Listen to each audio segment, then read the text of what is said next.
Podcast. I'm your host, Sam Vecenie. We are presented by The Athletic. Today on the show, Bryce Simon is in the building. And for the first time in Bryce's tenure on the Game Theory podcast, we're doing a Game Theory mock draft. For people that are longtime listeners, you will know the deal. For people that are new, Bryce and I will go back and forth making picks 1 through 30 until we get to number 30. We'll talk about some guys at the end, maybe. We're going to take a couple of questions at the top, but the bulk of this episode is going to be Bryce and I going back and forth, making draft picks. This early in the process, we do not use team-specific anything, although that team behind you right there, Bryce, oh boy. Easy. They might need something.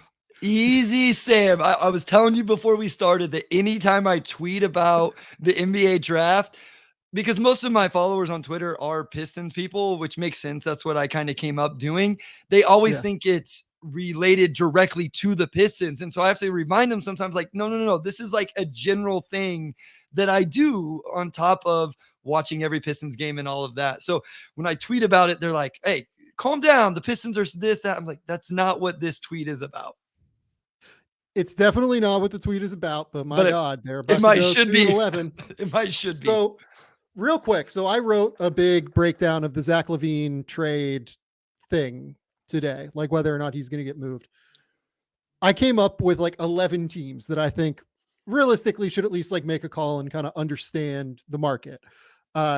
It's always amazing to me. This is an aside. It's always amazing to me that like when I do this and I come up with these fake trades, people still do not get to like read the full breakdown because like the trades are like, okay, I think this is basically like a middle ground in terms of what Chicago would need to consider it, but also like what the other team would consider. So for instance, Miami today, right? Like I think I said something involving like Jaquez Jovic and a first, right? And Miami fans melt down, obviously.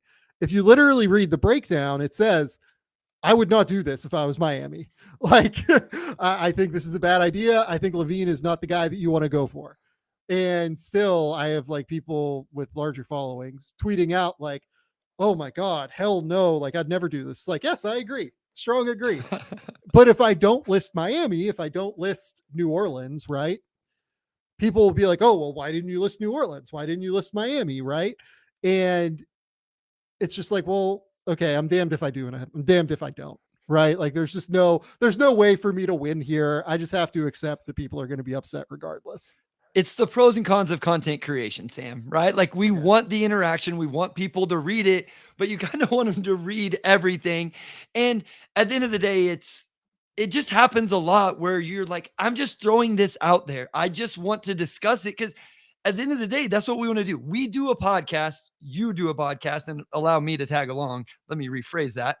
And we do it because we love talking hoops, Sam. And in part of that is we do overreactions and they're just fun to talk about. Or we talk about trades that may or may not should or should not happen. Or guys that we're going to have in our top 30 that maybe we think it's a little bit crazy, but it's fun to put them there because it's fun to talk about. We like to have fun along with taking ourselves serious as analysts and studying the game. Well, yeah. And then like I make the mistake yesterday of like calling, 6 people that work for NBA teams and like getting an opinion on it that's like actually well-founded. Right. And when you talk to, I think the other thing is like when you talk to a lot of teams, which you do, and I do as well, you understand that like there is no consensus on any player bar Nikola Jokic in the NBA, right? Like you're going to get wild takes across the board. Like the thing is that people don't really get though, and now we're just like totally aside when we're doing a mock draft, but like the thing that people don't really get, and I understand why they wouldn't get it because they're not having these conversations, is that like people like me, people like, Kyle Mann, who I love, people like John Gavoni, people, across the board, right? We have to release a 1 through 100 draft board. We have to release, trade things that we hear, everything, all of that. NBA teams have to pick 1 to 3 players per year. They have to find 1 to 3 players that they like per year. They have to only trade for the guys that they like, right? Sometimes they're right, sometimes they're wrong. And, unfortunately, for instance, the team behind you has gotten it wrong more than they've gotten it right recently. But some teams do it really well. So it's just that they get to pick and choose. Whereas like you and I and like the other people in the space, we don't really get to pick and choose what's out there. Like, especially, frankly, like this is like me and John Gavoni, frankly, like we end up being in the mix. There are a lot of, we have to have all of our opinions out there on guys. Right. And that's always going to lead to us being wrong.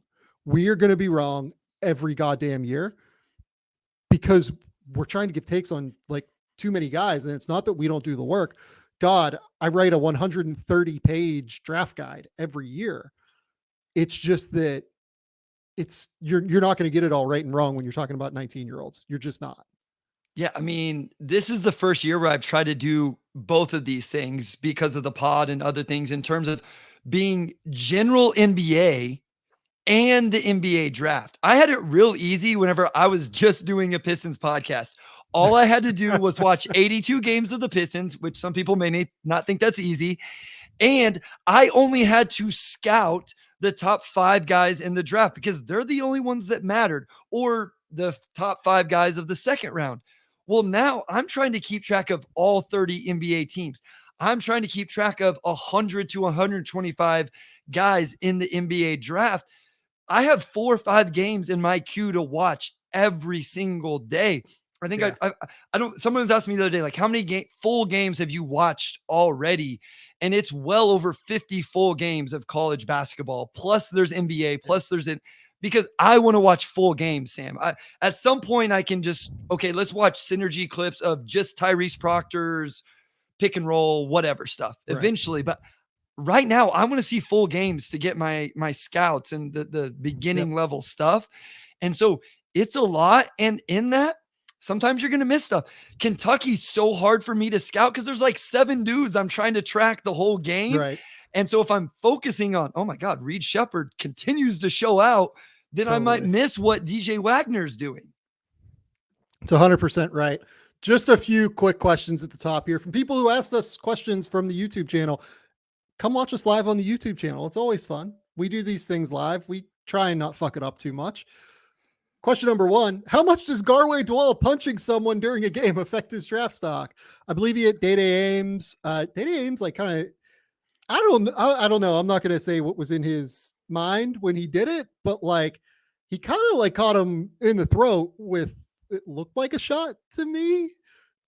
Well, Garwey can't wheel around and like drill him, but I don't know what to think of that yet. Do you? I'm still trying to decipher it. It just happened. I saw it live. I watched a lot of that game.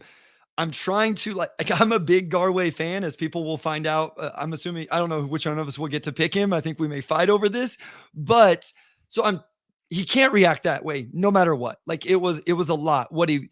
I thought he got uppercut to the bottom of the chin. Like maybe I'm giving Garwey a little bit too much. It seemed like he really got sucker punched. It still doesn't condone what he did. He can't do that. I don't know. I don't know right now what it does with his draft stock for me, but the other dude wasn't completely innocent based off the shots I've seen so far. Yeah, look, if it's a one-off thing, then it won't impact his stock. If it's something that continues to happen, and there's like some more like really high-end emotional moments where like he loses his cool and stuff, then it'll be a thing. But if this proves to be a one-off thing, then it'll be fine. From Laseri, do you think the Ignite should limit how many prospects are on the team to a lower level than current? The 8 current prospects seem like they would be better served if there were 2 Ignite teams. I don't disagree with this. I just think they need to do a better job of putting together prospects that actually fit together. They don't have a single point guard now. How are they going to get 2 point guards to run 2 different teams, Sam? There's that. And there's just like all of these dudes are like wing forwards, right? Like, you know, Ron Holland, Modest, Tyler Smith.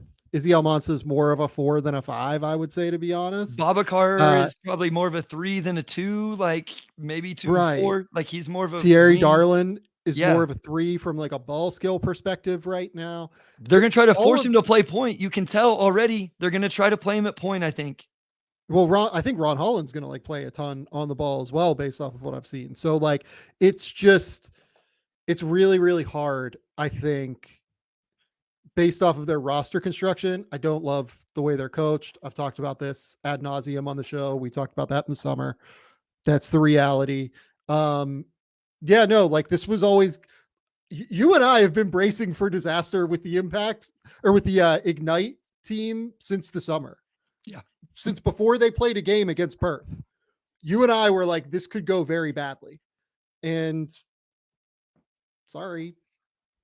I had to watch a game the other day because I wanted to see these guys play, and it was a disaster. Like I knew it going ahead. It was 140 to 100 or whatever the score. And I just texted you. I was like, Sam, this is bad. And it has a chance to get worse because I watched interaction between players in a couple situations, and I could feel and sense and see them not liking shot selection and stuff like that. Mm-hmm. And so it goes beyond just lack of positional versatility, positional overlap. Now it's going to, well, that should have been my shot, or this guy's jacking shots. Why don't I get a jack shots?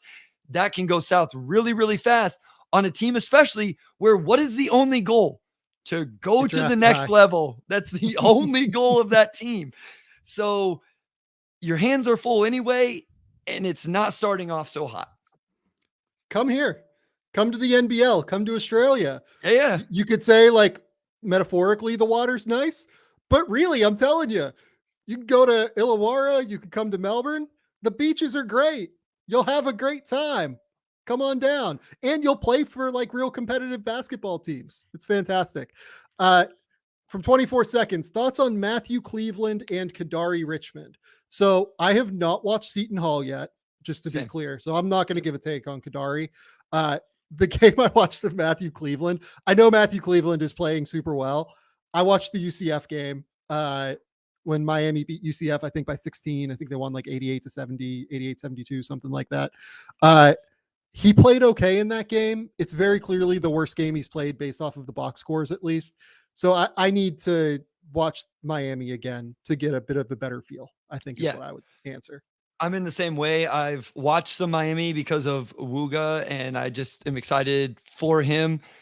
And I had Cleveland ready to take some notes, and it was the same game. I ended up not taking many like you. I've box score watched. I have the Miami Georgia game already downloaded to watch first thing tomorrow, or wherever it ends up in my order of games to watch tomorrow. So I will have more on Matthew Cleveland. It sounds like he's playing at a level that he deserves that attention to, like give him some real eyes to really see if there's been some progression there.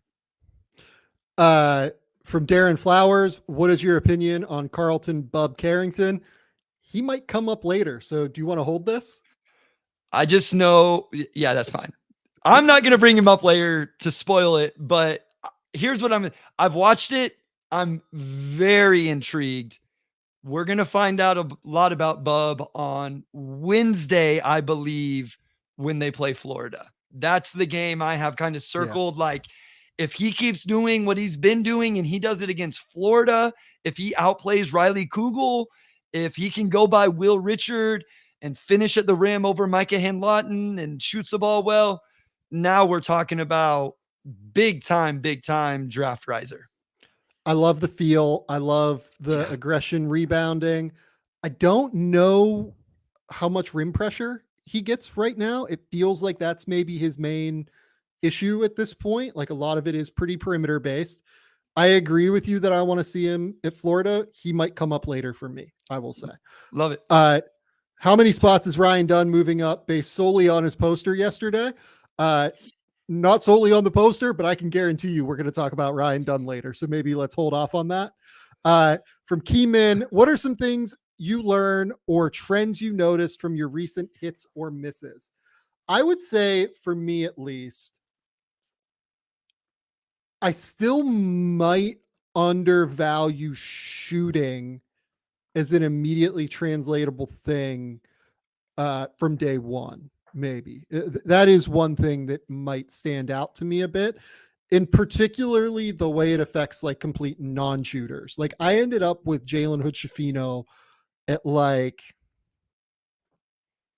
I don't know, 16, 17 on my board, like right around where he was picked. I don't know if I would have that anymore because I do worry about like how he gets real game reps and can improve and like fast track that development cycle based on not being able to shoot when you're surrounding like star players kind of thing. Like that's the easiest way to go on the court is being able to shoot and being able to defend. I think one thing for me I have to really improve on is I didn't grow up as a guy and I didn't coach as someone who valued steals and blocks. I coached and played in systems where the value was be solid, stay in front of your man, slide, don't go for steals, don't take chances, stuff like that. So Tari Eason was the main one for me. Tari Eason was the first one where it's like, I tagged Tari Eason as a reckless defender, where actually Tari Eason is a high field defender and very valuable in the NBA. I think I may have done the same thing with Ausar Thompson, where I took a lot of his stuff as just taking chances and being reckless, as opposed to just super high feel anticipation and awareness. And so that's something in this cycle I'm trying to navigate better in turn, because there's still guys that are just reckless, right? They just chase blocks, chase steals. But I got to be able to pinpoint the guys that are doing it with high feel, high success, those type of things. Man, Ausar is so fascinating because I still don't know what to do with him yet. Like he's very clearly really valuable on an NBA court, but like their offense is a real problem in part because of him. So he's amazing defensively. And like, I love the energy. I love the transition play. Like I love all of it. And yet he's still so young. Like it's going to be time. Like I don't mean to like, disparage him in any way. I love him, but I am very curious to see how this translates to like real high level basketball, I think is where I'm at. It's funny because Killian, probably rightfully so, gets a lot of the blame, or Killian and Stu. Ausar has been immune from it for Pistons fans, but like tonight he had 5 turnovers in the first half and airballed a 3. So while he does unbelievable, he also had almost 10 rebounds. So he does unbelievable stuff on the other end of the floor. There's no doubting that whatsoever. But yeah, the half court offense is a real struggle. And, as a guy who I think can pass and has feel, he has turned the ball over a little bit, been loose with it, those type of things. So there's real substantial growth needed in the half court before he could be like a playoff level impact guy. And of course, he's a rookie. It's okay. It's fine. This team is nowhere close to being in a playoff scenario. But, I didn't see him being this impactful defensively, Sam. I didn't. I thought he was disengaged at times. I thought he was, his awareness, I thought he just took chances. And as I've said before, all of the positive defensive tools have translated. And that's a testament to him and who he is and the worker that he is. So like the thing I've been going back and forth on with Ausar is, has him or Jordan Hawkins been more valuable so far this year? Because they're literally polar opposite players and how they're impacting the game right now. Jordan Hawkins is doing so solely as a shooter and like as a floor spacer and moving off the ball and everything.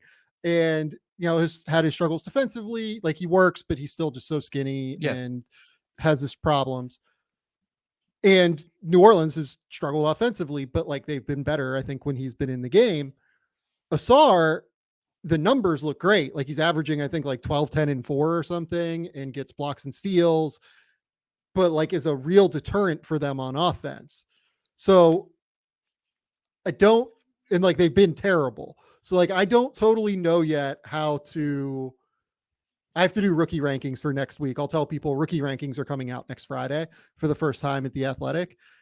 And I don't totally know yet, like how to judge the Ausar production, I think, in terms of like how it actually impacts winning basketball, which ultimately is how I rank those rookies in the rookie rankings. Don't ask me this. Jordan Hawkins was easily my favorite player in the draft. And whenever I say favorite, I'm not just like, he wasn't the number one player on my board. That was obviously Wemby. Yeah. When I say favorite, I'm like, it was Ben Math in the draft before. Benedict Mathurin was my favorite guy. Like, just aesthetically pleasing. The guy I loved watching was Benedict Mathurin. Last year, I watched every second of Jordan Hawkins' last 15, 20 games very, very, very closely. And I just fell in love with his game. And so I refuse to discuss that question. Yeah, like I ended up with Hawkes, somewhere at like 20 or something like that. He was absolutely my favorite prospect to watch in the draft last year. Like people will know that. Like I loved him, but he wasn't the best prospect in the draft. He was just my guy. Like I was like, Jaime Hawkes is my dude. So yeah. Okay. I'm glad we did this. This was fun. I'm sorry if we didn't get to your questions. I see one about Maryland here. I'm not touching that with a 10-foot pole yet. They've been a disaster. I don't know what to do. I'm surprised by it as much as everybody else is. Do you want to start drafting? Yeah, let's do it. Okay. So as the newbie, I'm going to give you the first pick. That's not giving me grace. That's not a compliment in this draft to give me the number one pick.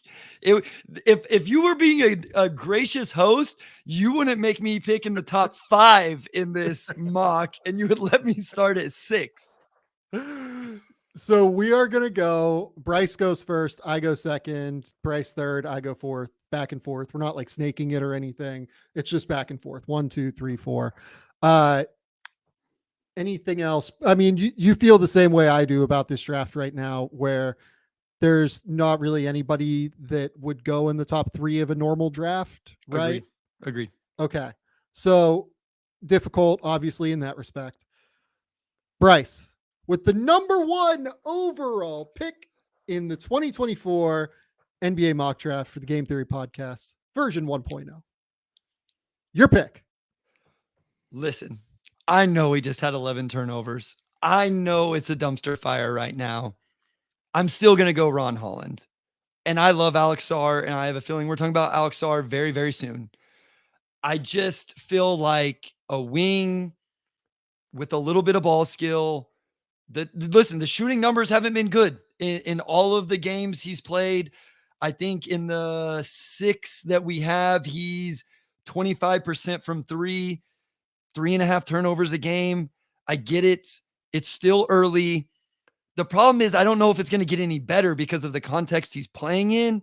But right now, I just feel like a 6'8" wing, 18 years old. He won't turn 19 till Summer League, Sam. For right now, I'm most comfortable staying with Ron Holland. So for reference, this is what makes this draft so much fun. I have Ron Holland at 5 on my personal board.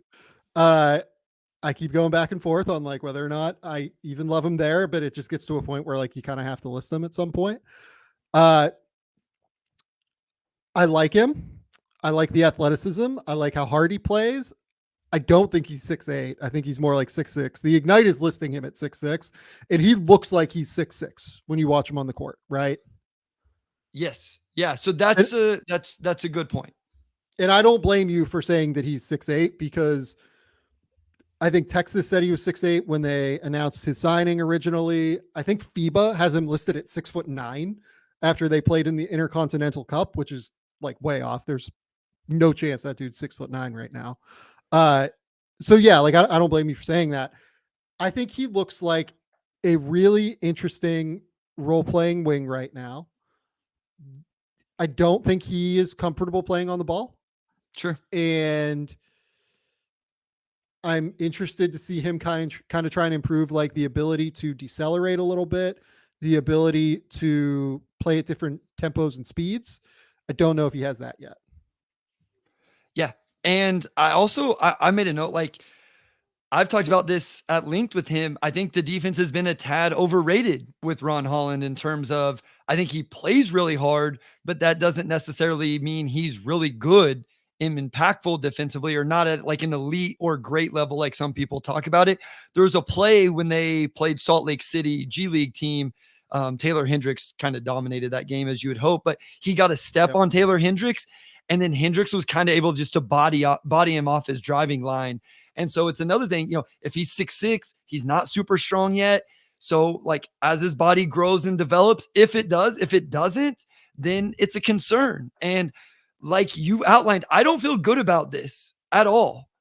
But you have to take some, what I've been trying to navigate, Sam, more so than who is number one of these top guys is, what do I do if I have the number one pick? Do I find literally the guy with the highest upside, no matter how minuscule the chances that he hits it? Or do I just say, I'm going to take a guy who, unfortunately, with the number one pick, I just think is going to be a solid NBA role player. And I just have to live with the fact I got the number one pick in a draft where that was the best path or best decision. Well, this is one where team context is going to matter. I know everybody hates drafting for fit at the top of the draft, but you're kind of going to have to, I think, in this class. Like, I'm not saying that you solely value the guy who fits best on your roster, but a lot of guys are going to be in this tier. Yes. And the one that fits best within your scheme, within what you run, within what you think is going to fit in your locker room, that's probably going to be the chance that you get to create the most impact. Maybe. I'll say real quick, I think I don't have my list in tiers, but just looking at it, I think the top 8 guys would all be in the same tier for me. Yeah. Okay. I have 5, I would say, in the tier right now. So I'm with that. Okay. Number 2. And the way that, just to be clear as well, this is ours. This is not what we think will happen. This is what we would do. Yep. To be clear. I'm going to go Isaiah Collier, and I think that might be a little bit of a surprise to you, at least. Yes. I keep going back and forth on him and Sarr. The reason that I'm going Collier personally right now, and I think that there's like totally an open debate here. #embrace debate. I really love the ability to transfer explosiveness into power for Isaiah Collier so far.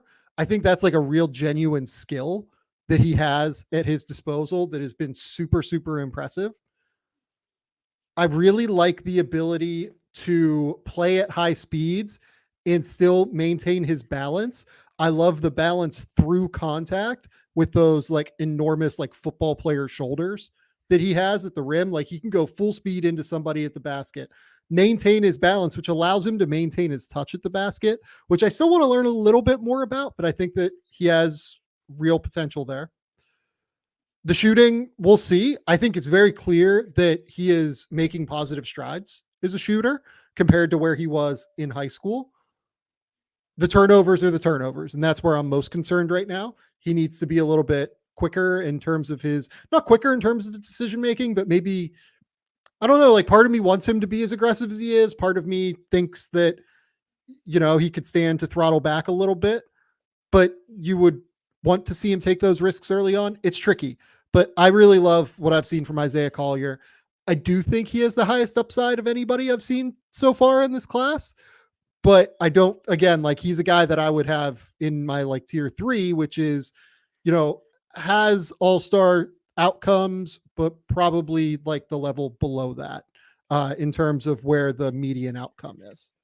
So as I was putting my board together, I was like, okay, what kind of archetype of players do I believe in? What kind of archetype of players do I feel like NBA teams value? And that's one reason why Holland, and we'll talk about Justin Edwards, who has not been good so far, but why I'm still going to have him relatively high just because it's early in the season and they're the archetype of player I think the NBA values.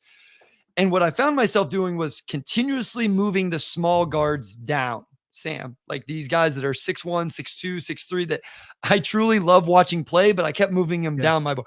Collier was the one exception. Collier was the one guy I almost moved up. I don't know if I would have taken him at 1. Obviously I didn't, but I considered even taking it 2. And so I'm with you on a lot of this. He's shooting 87% from the free throw line right now, and he's gotten there 23 times in 3 games. Now, there's a lot of context behind this in terms of competition and all of that for these teams early in the season. But yeah, I've come away as a guy who stays away from small guards in general. I usually find maybe like one that I really buy into and love. I use Scoot Henderson. That was easy. Collier may end up being that guy. He just looks so strong and physical. Every time I see him, he looks bigger than what I think he's going to look at 6'3". And that size, that bulk allows you to scale down or scale up, I guess, positionally in order to guard more than just point guards, which is the biggest thing. You don't want to get switched on to all the time in the playoffs. You don't want to end up in a circumstance where you get stuck a lot of the time in high leverage moments. So I think he's going to be able to do that as he gets older. Bryce, you're up at number 3 again. Yeah, I'm taking Alex Sarr. I'm feeling very good about this at number 3. We've talked about Alex Sarr probably as much as about anybody so far in our NBA draft content. I think the defensive stuff we both really, really believe in, just his ground coverage, all of those type of things. Offensively, it's still a work in progress, right? He's 28% from 3 right now, 56% from the free throw line, doesn't have a ton of assists. It's like a 1-to-1 assist to turnover ratio. He's only playing 20 minutes a night through, if you count the blitz and the regular season games in the NBL. I kind of buy the offensive package, I think, more than others, but I'm a huge fan of Alex Sarr. So I easily could have had him at number 1. I really, really considered it.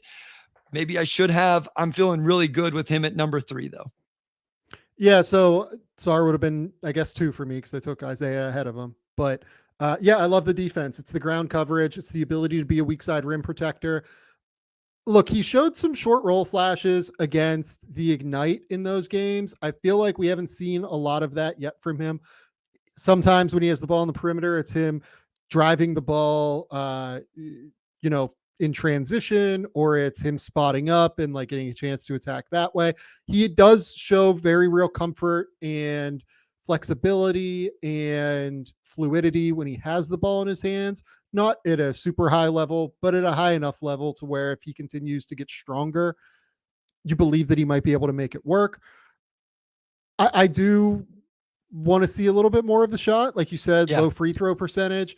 I've talked a lot about the fact that having seen him up close, you can really see the side spin that comes with the ball out of his hands when you scout him in person. That is a real thing that he's going to have to improve, but he has soft touch. He very clearly has like a very beautiful high arcing trajectory on the shot. I think it will work long term. It's just going to take a minute. Luke Byrne asks, are you surprised Sarr has not been able to force himself into the starting lineup at Perth? Not at all, knowing the way that team operates, knowing the way John Riley operates. It's not I think that like it's totally reasonable for him not to start. They have Keanu Pinder, who is, I think he finished 4th or 5th, like in MVP voting last year in the NBL. Like he's a real dude in that league at the center position. And then they've been trying to do some different things at the 3 and the 4, trying to establish things. Alex is out there a lot of the time closing games. Sometimes he's not. I think ultimately that's kind of where you see that he's trusted and is a good piece of that team. I just want to make a quick note. It's not the same position, but this is the same team where my guy Ben Hinshaw can't even get more than a minute. So I'm not surprised that Alex Sarr is not getting more than 20. Ben can play. I would like to see Ben get some time at some point, but we shall see. Okay. I am up at number 4. I am going to take Jacoby Walter. Love it. Out of Baylor. Where did you have Jacoby, Bryce? Jacoby was number 8. So he was the last guy in this tier where I said, like, I literally would be fine with any one of the 8. And as I look at it, I would probably actually move him up 2 spots to number 6. But if somebody wants to make the argument that Jacoby Walter is better than Ron Holland, I am not going to like fight you at all about that. Like I am more than happy to have that conversation. I considered moving Jacoby all the way up and just saying, hey, I buy the shot. I buy the defense. He's going to get better defensively playing at Baylor. I don't think he has a ton of wiggle, but he shoots it better than Ron Holland. So I think there's a great argument that he's better than Ron Holland. Well, it's a very direct game right now. Yes. Like there's no bullshit to his game. This is a guy that was the best player on the best team in high school basketball last year. Apologies to Elliot Cadeau at Link Academy. He can shoot the ball. He doesn't have a lot of wiggle. Like you said, it's weird. He doesn't have a lot of wiggle, but I think he has great footwork in terms of getting into his shots, always on balance, getting into his pull-ups. Obviously, a lot of the shots are very difficult, which is something that he's going to have to showcase improvement with, right? Like he needs to find a way to work his way into easier shots. But so far this season as a freshman, averaging 18 points on 11 field goal attempts per game, shooting 46% from the field, 39% from three, 89% from the line. The other big thing here is that like there has been no passing whatsoever from Jacoby Walter. So that's what I was going to say. Oh, listen. 0. I love Jacoby Walter, but if he doesn't get the Cam Whitmore treatment at some point in the next few weeks, if this continues, I'm going to be very, very upset because Cam Whitmore got stinking crushed for his lack of passing, and Jacoby has 1 assist in 4 games. Again, I love him. This isn't even a Jacoby thing. I'm just saying, like, we killed Cam Whitmore over and over and over. And so let's keep it fair that if this continues with Jacoby, he gets the same treatment. And Jacoby's way smaller than Cam. Like there's a lot of not as explosive off 2 feet. Yeah. Look, I love Jacoby. I love how direct the game is. I think he's a way better defender just positionally than where Cam was 1,000% coming into the draft. Yes. So yeah, like I just love the very professional demeanor. He needs to find a way into easier shots. He needs to find a way to collapse defenders. I do really, really like his game so far though. And look, he would be somewhere in the like 4 to, I don't know, 8 or 9 range for me right now. I took him at 4, but don't feel incredible about it. Okay, Bryce, you're up at number 5.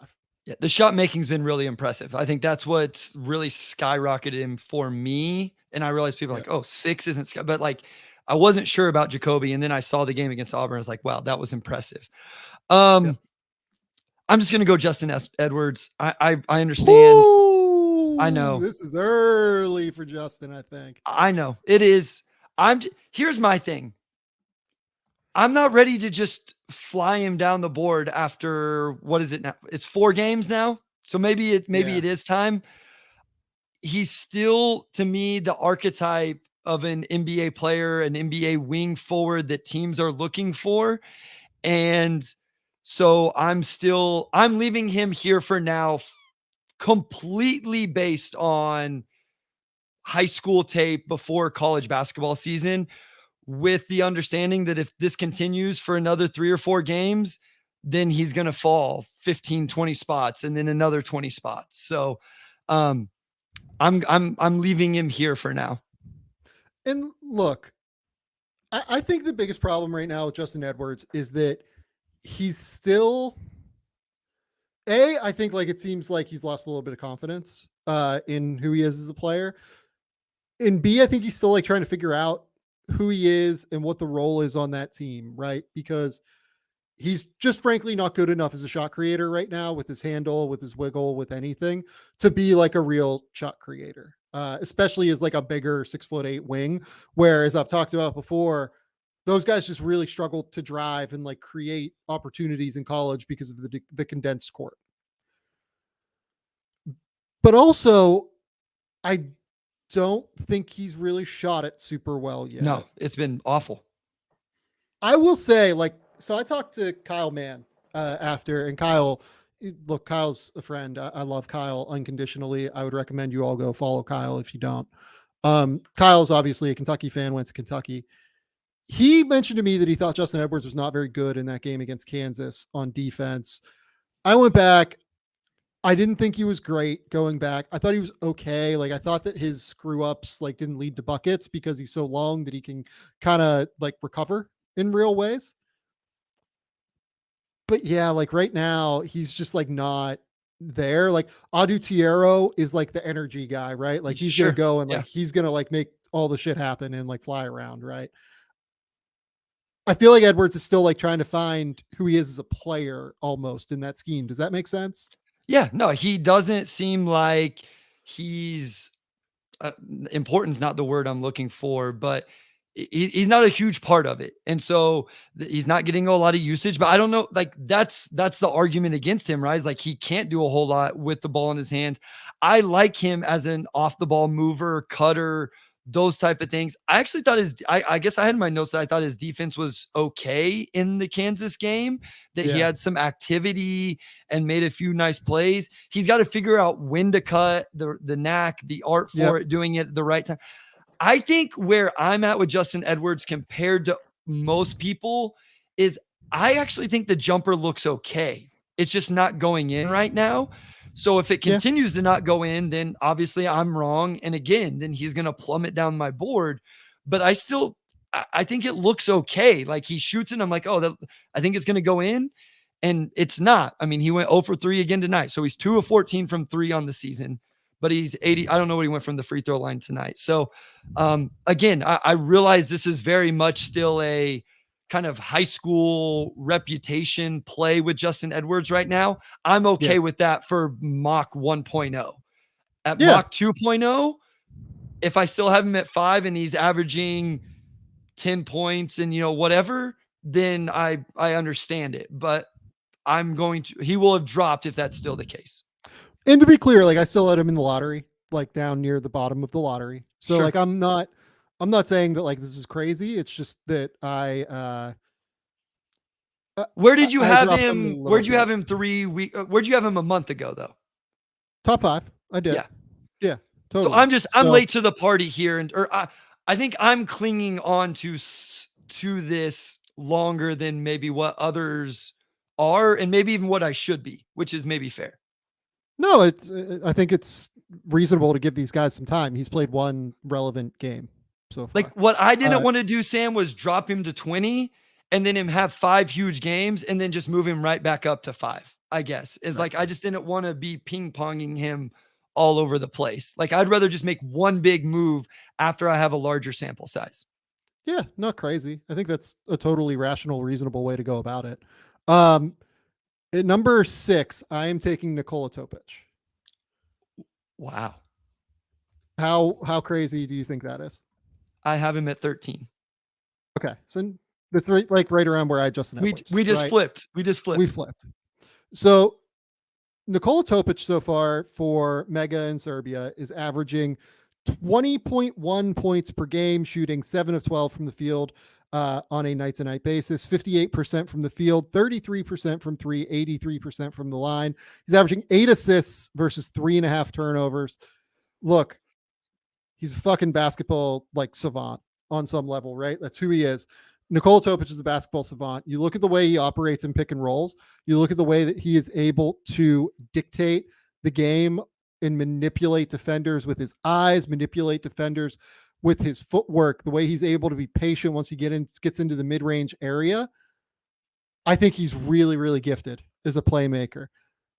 You look back through the guys that have been like insanely productive in the Adriatic League at this young of an age, they tend to be very, very good, especially ones that can be like on-ball creators.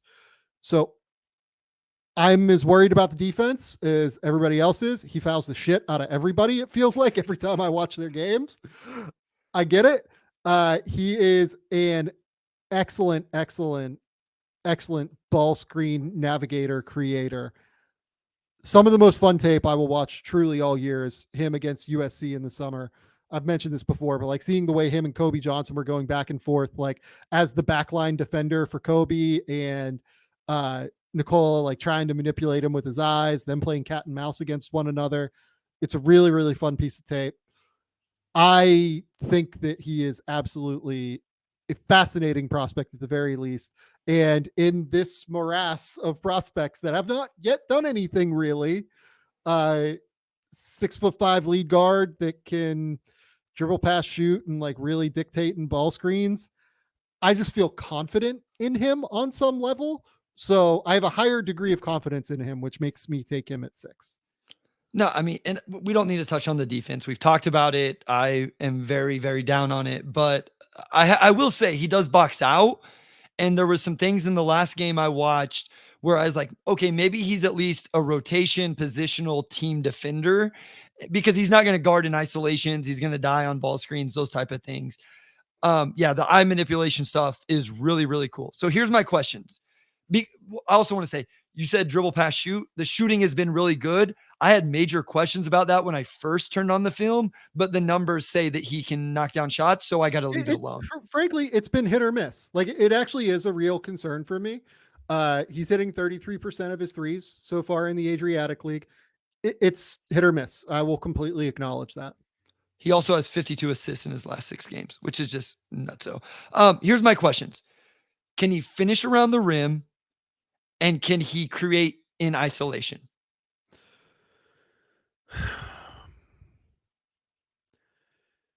Finish around the rim. I think he has enough touch to where he's going to be able to get to like that 6 or 7 foot area away from the rim and be able to finish.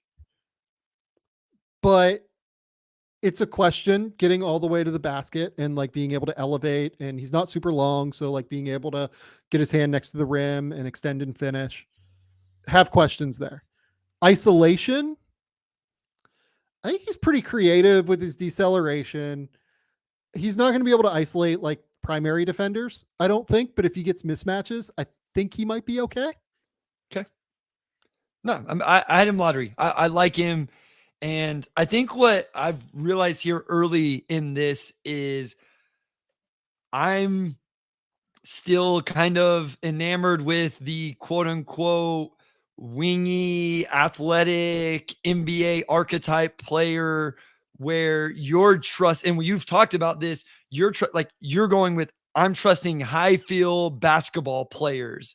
And it's making me second guess myself as I try to I'm always trying to learn. So this isn't me backtracking. I'm just always trying to grow and learn. And so it's like, I tried to say, what archetype do NBA players like? And so I'm going, they're going to look at Ron Holland and Justin Edwards and say, those are the type of players. Those are the body types we need in this league. And so I still valued it, where I'm hearing you talk a little bit more about production with Isaiah Collier, production with Nikola Topic, with the feel and all of that. And it's like, okay, I need to balance this a little bit better, maybe. I don't even think it's that. I think I'm just trying to find guys that I think like I feel a higher degree of confidence can play in the NBA. Sure. Yeah. In this draft, that's what I'm trying to find at this early stage at the very least. Right. And I think that the guys I've taken so far, like I feel a degree of confidence they can play in the NBA. I feel the same way about Alex Sarr. Like I'm still just trying to find that.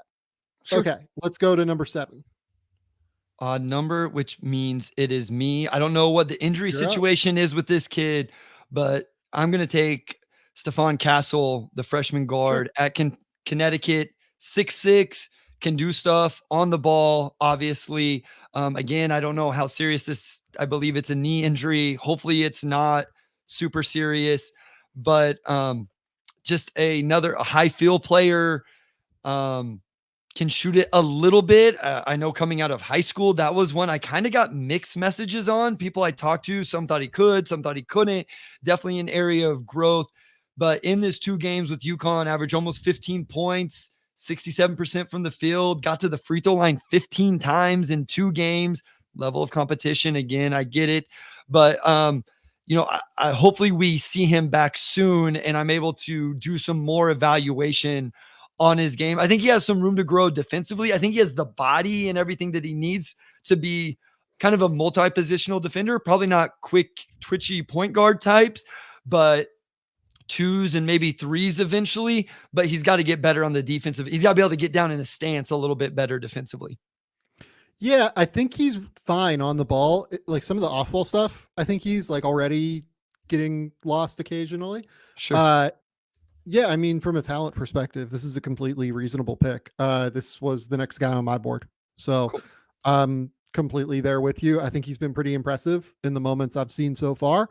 And yeah, like I hope that he's going to be back pretty soon. It doesn't seem like the injury is super serious, right? Yeah, that was my impression, but I don't know. Yeah, so like he's going to miss at least 2 weeks, but like look, as long as he's back, like by the time conference season starts, that's fine. It's just like a knee injury. It looks like a knee sprain, something like that. Nothing crazy. Yeah, I'm excited to see him though. He's averaged 14.5 points, 6.5 rebounds, 3.5 assists. The shot has not fallen at a super high level. He's not taking them at a super high level yet, but I would have loved to have seen him continue to get some reps, get his feet underneath him before conference season, but maybe he'll get a couple of those games in the non-con to get a chance to do that. I really like Stephon Castle, and we can just move on to number 8 now too, because I'm going to take Donovan Clingan at number 8. That was the next guy as well. So Donovan Clingan is, I understand, a 7-foot center, and we tend not to love these super giants like 7'2" centers, right? That's the reality of where the league is going. Having said that, he's just really good. Like, he's really good defensively on the interior. He completely shuts down the paint every single time. I do think he might be like 7'3". I talked to him at the Final Four. He mentioned that he doesn't seem to be stopping growing anytime soon, and he seemed to think he might be a little bit taller than 7'2", at least in shoes maybe. He's just an enormous dude. He takes up so much space on the interior. I think he's one of the best drop coverage defenders I've seen come through the draft cycle in a long, long time. He is awesome on the interior. He's averaging 15 points in 18 minutes a game right now, in addition to being an awesome interior defender. I think you could put Donovan Clingan in an NBA game right now and just say, hey, go play drop coverage, be a high level positional impact defender. And I think he could do that right now. He would take way too much off the court offensively. But I think from a defensive perspective in drop, I think he is really good. Luke Byrne asks, how does he compare to Lively or Kessler? Lively is very different. Lively, you can be a little bit more versatile in terms of ball screen coverages. It's a lot more like Kessler, where Kessler is a great positional drop coverage defender already. Clingan is that at this stage. Yeah, I mean, I've always had just one question about Clingan, and that was, how does it scale up to more minutes? And we haven't got an answer to that yet. They're still playing him in short spurts. I don't know that he's played over 20 minutes in a game yet. Yeah, he played 23 in their last one, but he's averaging less than 20 minutes a game right now.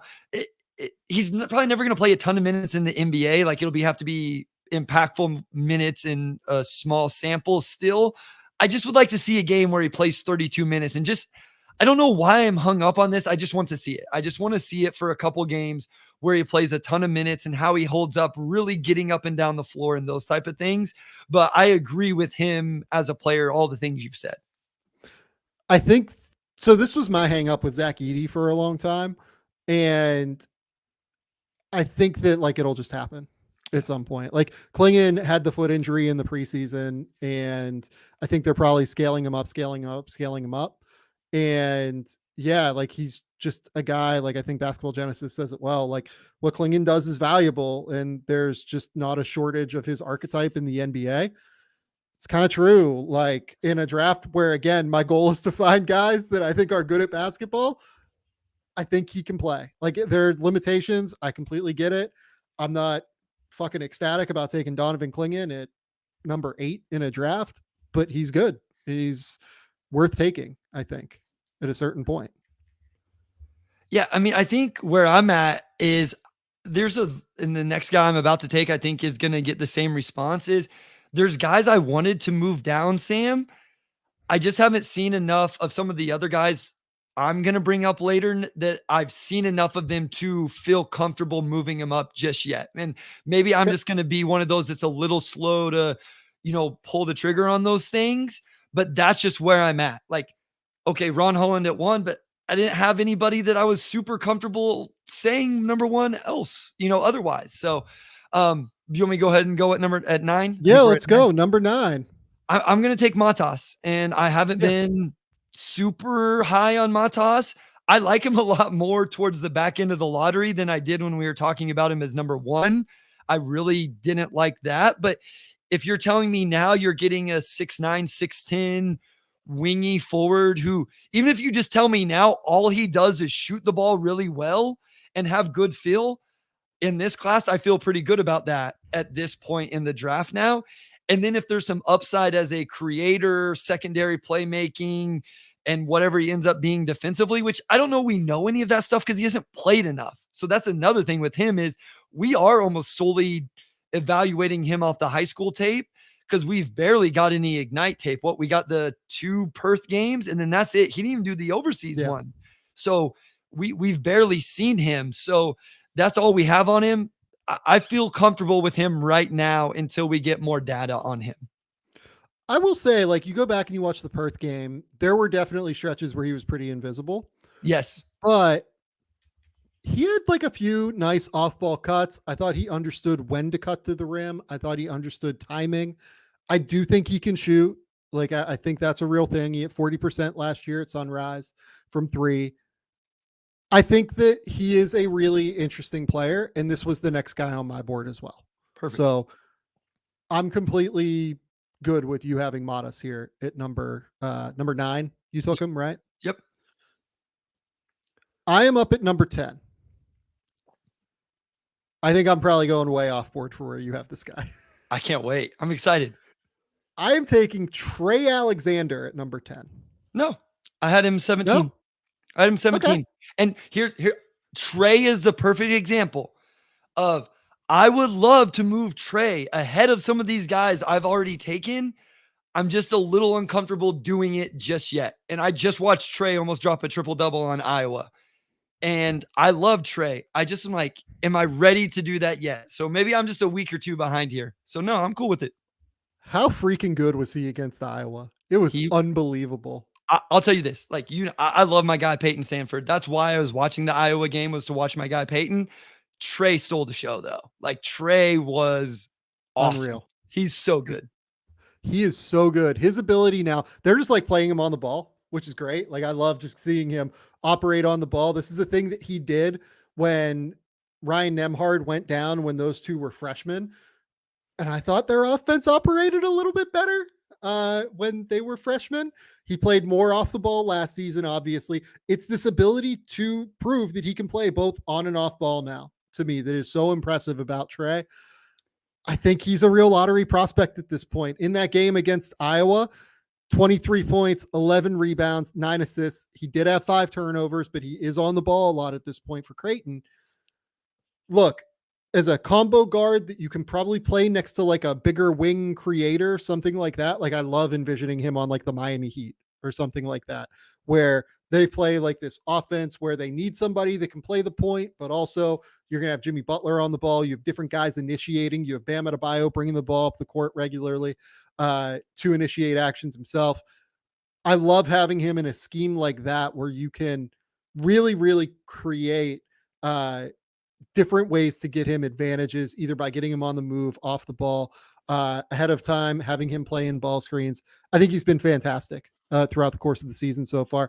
His overall season numbers, I did mention just the Iowa game numbers, but overall season has been just about the same. 21 points, 7 rebounds, 6 assists so far, only 3 turnovers per game. Trey's been fantastic, and I'm really, really, really excited about where this goes from here for Trey. I don't know if he gets like into the top 5, but I do think the top 10 is like a real potential outcome for Trey. And he's not even shooting it well from 3 yet. He's 3 of 10, and he shot 41% last year from 3. I think he moves extremely well off the ball. And I just have to share my notes real quick. I put in there in that game, like, I'm a little nervous about his ability to create separation. He uses angle, strength, craft. And then I wrote a couple bullet points later. Never mind. He has some real shit and wiggle to his game because I think he like crossed somebody up or something. And so that's how I write notes to myself. Is like, nope, you're stupid. So instead of like deleting it, I make sure and remind myself that I was wrong whenever I wrote down the initial thing. Oh my God, that's amazing. You are up at number 11, Bryce. I'm interested to see your feel on this one because I wonder if you've gone a little lower on this guy, but I can't not love him. I'm going to go Tyrese Proctor. And I know he hasn't been shooting it very well. I think he went 3 of 7 from 3 tonight. It was against Bucknell. And I know you had a stat. He went 3 of 6 from 3 tonight. I know you had a stat where it's like the Power 5 schools, he doesn't shoot it well from 3. Is that right? That is correct. Yep. And so obviously Bucknell doesn't fall into that, although shout out Patriot League. That's the conference I played in. But I love the way Tyrese Proctor plays. And you guys said it as well. I think it's going in every time. It should go in more than what it does. Like the jumper just looks good to me from Tyrese Proctor. And so I love his feel. I love the way he plays. I think he's a good defender. And I'm in on Tyrese Proctor. I think he's a good player. And this is where I had him on my board. And so I'm going to take him here at 11, I believe. I remembered to put the little bottom line down as well. This is, we need to have people be able to see who's been picked already. I think that Tyrese, where did I have him? He might've been next for me. He was next for me. So yeah, this is completely reasonable. This is a solid spot for Tyrese, I think. Look, I wouldn't be excited about taking him this high. I have worries about the shot. Like I can't remember. Did I mention it to you or did I mention it to somebody else? There are like Killian Hayes. Stop. No, you said it on that podcast with Ricky O'Donnell. And as soon as you said it, I dropped him 20 spots on my big board.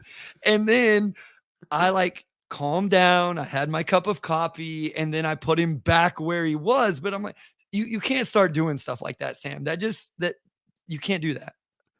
I'm not saying that he doesn't have more upside than that. He definitely does. Because I think he has a way better chance to shoot than what Killian does. And if you told me Killian Hayes could shoot, totally good different NBA, prospect. Very good NBA player. Yep. Very, very good NBA player. So I love what Proctor does on defense. I think he's terrific on that end. I think that he is a very real potential ball screen in defense guy. He can't separate from anybody is a real issue. Like he needs a ball screen to create. Basketball Genesis asks, how does he compare to Jalen Hood-Schifino? Different body type, though. Different body type, way more feel as a live dribble passer. Yeah. Like not even comparable, I think. But not the mid-range jumper that JHS had. Like JHS could. Well, no, but like has the ability to get into his mid-range from like weirder footwork. No, okay, that's interesting. Yes. Yeah. Like I think he's got crafty little he's got a little bounce, not like vertical bounce, but he just kind of bounces to his game and gets to his spots. If those start, it is so much Killian Hayes. God dang it. Let's go on. I know. Because that's what I say about Killian Hayes. Like if the shots would just go. All right. Next guy. We got to move on. Okay. Gosh dang it. Next up, I am selecting out of Virginia at number 12, Ryan Dunn. I love you. This is amazing. You're the best. I'm going like full. Like I think this guy can play in the NBA. I am taking him is where I'm at in this class. Ryan Dunn is a fucking elite defender. He is utterly elite on the defensive end of the court. He is a 6'8", 6'9" dude with super long arms. He flies around the court defensively. He's unbelievable rotationally on defense. He is great in terms of stocks, steals and blocks. But defensively, he's great on the ball. He's timely with his rotations. There is no, you could put him into an NBA game right now and he would be a good defensive player, I think, from day one. I don't know what you would do with him on offense. I know, like we talked about it on the last show that we did, that he hit 40% from three in high school. We haven't seen anything resembling that yet. And we need to be very clear about that. But he impacts offense in little ways as a cutter, as an offensive rebounder. He's nowhere near as athletic as Ausar Thompson is. So I don't think that role would really fly for him. I do think he needs to shoot, but if he shoots, he is like a top 60 player in the league, I think. Ryan Dunn. Like there is real upside if you think he can shoot. And if you buy into the high school shooting in any way, shape, or form, this is a really interesting player. No, I mean, it's higher than what I would have him. I have him at 23. But again, I'm a little more subtle with how I move guys around. Ryan Dunn was a guy. So I had this document, Sam, of 40 pages. It was my surface level scouting. And some guys, it wasn't surface level. Some guys it was. He made that document, that original document of guys I just wanted to have an idea of. But I'll be honest, like I didn't even watch film on it. It was just a guy, I did a little bit of research, looked up the stats, and so like he's come a long ways in just 4 games. I think he has 21 stocks in 4 games or something like that. Like it's ridiculous. Everything you said about him defensively is true. I think the shot looks completely different every time he shoots. So yeah, I don't know what he does offensively, but like you said, if you're just looking for a guy that can play on one end of the floor and figure it out from there, then I'm cool with it. So I think he can be elite on defense. Like I think he can be like OG Anunoby on defense is where I'm at on him, which is why I've taken him this high. You are up at number 13, Bryce. This is a kid that I've come around on, Zaccharie Risacher, and I'm going to take him here. Say it again. Risacher. See, I swear I looked it up, and I promise I've tried to do my homework. Shout out UCLA, Sam. UCLA does it right. If you go to the UCLA website, you can click on the little ear icon, and it's the player saying their name the way that it's supposed to be said. So, because I get very frustrated when people don't say prospects' names right. So I thought I had it right here, but obviously I did not. So I should have done some more research. No, it's okay. What do you like about Zach Risacher so far? So I thought he looked like he was one that he was young and talented, but it hadn't translated yet. Like it wasn't going to be there. And then now he's putting up numbers like he's shooting the ball well. He's 41% on catch and shoot threes, and that's not shooting well on unguarded ones right now, but he's still 39% overall. He's averaging 11 points in what was 3 of his last 5 games. He's hit 5 in a game, 2 of 3 from another one. He has a little bit off the bounce. He can attack a closeout. I think he can get out, run in transition. I think he's listed as 6'9", 6'10", wing. He's 71% overall at the rim, 52% in the half court. Like it was talent and it was projectable. And now I think he's actually putting it on the court at such a young age. And so that's made me feel more comfortable, like leaving him in this area of the draft. I think he does some interesting things defensively. I think he could eventually be like a low man, weak side rim protector guy. I even have in my notes that he does some nice ball screen navigation for someone his size. Like he has the fundamental footwork to do that. So I'm kind of excited about him. And so he's risen. I know for some people they have him like top 5. I'm not there, but I like him here at the end of the lottery. Yeah, I don't mind taking Risacher. I think I had him at like 16 or 17, something like that. Nothing crazy. I don't know how he separates. I still don't love the footwork on the like basically anything kind of. It feels like he takes like extra steps a lot of the time to me. And then the shot is just very flat still even. I think he's improved a little bit in that respect from when I saw him live at Hoop Summit, but yeah, look, I had him in the top 20. Like, I think this is completely reasonable to take him here, though. Like, where you've taken him. Okay. I am up at number 14. I'm going to go Kyle Filipowski. Okay. And the reason for that is, again, like, if I'm just like going off of my idea here of I want guys that I feel confident will play in the NBA, I think Kyle Filipowski will play in the NBA. He is a big who can dribble, pass, shoot. I do buy the shot. I know that it hasn't gone in at like some crazy level yet for a big spacer that you're kind of hoping for, but he's tough. I think that his defense has always been a little bit underrated in space. Like I think he can actually move, and I think he can flip his hips now a little bit better. I talked about him a lot on the show with Ricky O'Donnell. I would implore you to listen to that. Look, I would rather take him at like 20 to 25 in a normal draft than take him at 14.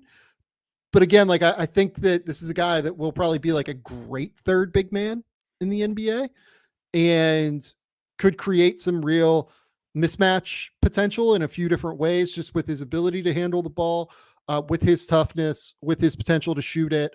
He's shown flashes as a passer as well, which is really what I've kind of been waiting to see. I still think he gets tunnel vision-y at times and like tosses up some ugly ones around the basket. That's why his shooting percentages, I think, will never be like wildly high in college. But I do like enough of what I've seen from Filipowski to where I'll take him at 14 and just feel like this is a guy who will play in the NBA. Yeah, no, he has great size. I kind of buy the skill more than maybe it's always translated to production, at least at times. Like I do, I'm with you. I think the shot is going to fall. And so even if he's just kind of a stretch big with good size at 6'11", 7 foot, but he's also like a strong and he can move a little bit. So like you said, yeah, if he ends up being a third big, that's probably fine for even where you're taking him at this point. And so yeah, he's a good player. I liked Filipowski a lot last year. And then, whatever the decision not to go, whatever, and do the offseason surgery and all of that. There's some athleticism, vertical pop limitations, all of that, but just a good quality player. Okay, you are up at number 15. I'm just going to stay with it. I'm going to take Garwey Dual. And this was who was next for me. I was deciding between him and Flip. Yeah, I realize people are going to say, well, he's coming off the bench for Providence and whatever happened. We talked about at the beginning of the podcast with tonight with the K-State player and all of that, as long as it's not some bigger thing. I just think he's a 6'5" point guard has some insane feel. I might have talked about this the last podcast, but he had a 2-minute stretch against Milwaukee. He looks a pass to the middle of the press. He gets a steal in transition on the ball handler because he anticipates where he's going. Then he ball fakes the zone, zings a no-look pass to the baseline. And then this seems really silly, Sam, but I'm watching him. A shot goes up. He's in the backside corner. He knows he's the safety for their defense, and he takes off sprinting to half court to get where he's supposed to be in defensive transition. I love nerdy stuff like that. And then on top of that, talk about some wiggle. This dude has some shit to his game. He put a between the leg cross in and out that they called a carry because it's college basketball, where he completely lost the defender against K-State. And it's true. And so you combine all of that, when it all comes together, I think he has a chance to be really, really good. Yeah, no, I love it. He's super creative in terms of his mindset on the court, in terms of thinking of ways to break down defenders. Like he's very instinctive and reactive and combines that with his inherent creativity. He's also fucking dude on defense. Yeah. Like his ability to defend at the point of attack, fight through screens, pressure. He is just such a stud on defense. I am such a fan of his.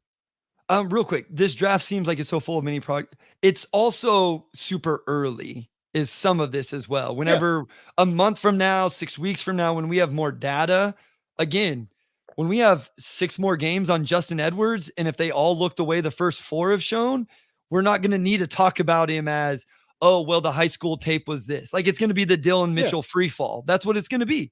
And that very well may happen. But some were comfortable falling after 4 games. I'm a little more comfortable after 8 games. But some of this is just due to the data and the sample size we have right now on these guys. So I agree with what you're saying. In general, I will say typically by now we have a good sense of who the elite guys are. Yes.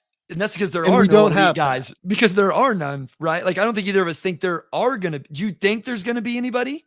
I assume so. This is the way I think about it. I think about it in terms of numbers, right? So over the last 4 drafts, I've had 15 guys in tier 1 or tier 2, or, I called Victor Wembanyama's tier, like tier Vic, right?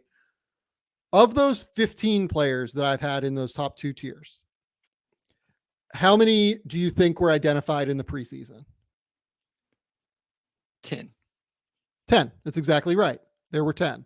So that leaves 5 for 4 years. So 1 year. I'm assuming that something like 1 or 2 guys will rise into tier 2 because that's what happens. We just don't know right now. And that's okay. I was earlier on Brandon Miller than everybody else was last year, just because I'd heard that he'd been killing in offseason workouts and killing at Alabama from NBA scouts. Not to pat myself on the back. I heard the same from NBA scouts on Tyrese Proctor last year, on DJ Wagner this year. totally, it's hit or miss with that, right? But I didn't have him at tier 2 at that point, but he jumped into tier 2 by the end of the process. I had Vic, Scoot, Amen Thompson, all in that tier at that point. And then I think both Whitmore and Miller jumped into that tier for me by the end. So yeah, no, it's tricky to try and identify, but I think somebody will, and it's still just determining who that's going to be. Okay. Number 16, I'm up. It looks like. Yep. Oh, this is where it gets like you could pick literally any human being on planet Earth, I feel like, and I'll be like, yeah, sounds good. I'm going to take Cody Williams out of Colorado. Love it. Cody Williams had a really good game against Milwaukee. I thought in their second game, I did watch the Towson game. I did not think he was very effective. What I've liked so far about Cody Williams is the passing and playmaking. He's been very unselfish. He's been able to play in transition and be creative in that way. The scoring will be a thing to watch throughout the course of the season. I'm really interested to see him once he gets to Pac-12 play. I think he's a little bit more comfortable than what I thought he would be in the preseason. I thought he had a chance to be somebody that like really struggled early on, but he's come out, he's been aggressive. He's been able to get to his spots in a better way than somebody like even Justin Edwards has, in my opinion. Yep. So I did have Cody Williams ahead of Justin Edwards on my board. I would take Cody Williams here at 16, I guess is where I'm at. Yeah, this was another one where I was actually a little lower on Cody Williams coming out of high school. And so me even having him, I had him at number 16 on my board. And that's actually a pretty big jump for me because I wasn't a huge fan. But like the first bullet point in my notes from his game versus Milwaukee was I'm seeing the passing and the feel in his game. That wasn't something I got watching the high school that I watched. What I saw, and it may have been synergy clips, but it really showed up in that game. I felt like he's a very fluid and smooth player. Has a little bit of vertical juice. He had a transition poster dunk in that game. The jumper's a little slow, but he had a catch and shoot that he made. I thought the defense was just okay. He's got to get in a stance. And then this is going to be true for a lot of freshmen. He's got to get stronger so he can hold his line on his offensive drives, hold up defensively when people are driving against him. But yeah, I am jumping more on the Cody Williams bandwagon for sure. Okay. Number 17, you're up. I have Almansa here, and I haven't been his biggest fan. We've talked about this just a little bit. I think I'm giving all these Ignite guys a pass right now just because I'm like, this is just, I'm not going to hold it against them. I refuse to hold it against them right now. And we'll talk about at least one more here in a little bit. So we've talked about Almansa a little bit just in terms of the archetype of player. Like you're hoping he can be this high feel, even though he's not a high athletic player. Maybe the jumper comes around a little bit. The production hasn't even been that great in the 3 overseas plus the 3 regular season. I think they're playing right now as we're recording as well. But I'm still going to buy into just the feel and some of those things. And he's like one of the most decorated young players from overseas. So, you got to hope maybe that eventually translates a little bit as well. Okay. Yeah, I don't disagree. I've been a little bit more concerned with the athleticism than what I'd hoped coming in, but the feel is there. Like the passing ability is very clear. He's very comfortable playing in short roll situations. Like there are things that he does that are quickly translatable to the NBA. I do keep kind of sliding him down, I feel like, on my personal board. But what can you do? Yep. Okay. So you took him at 17? 17.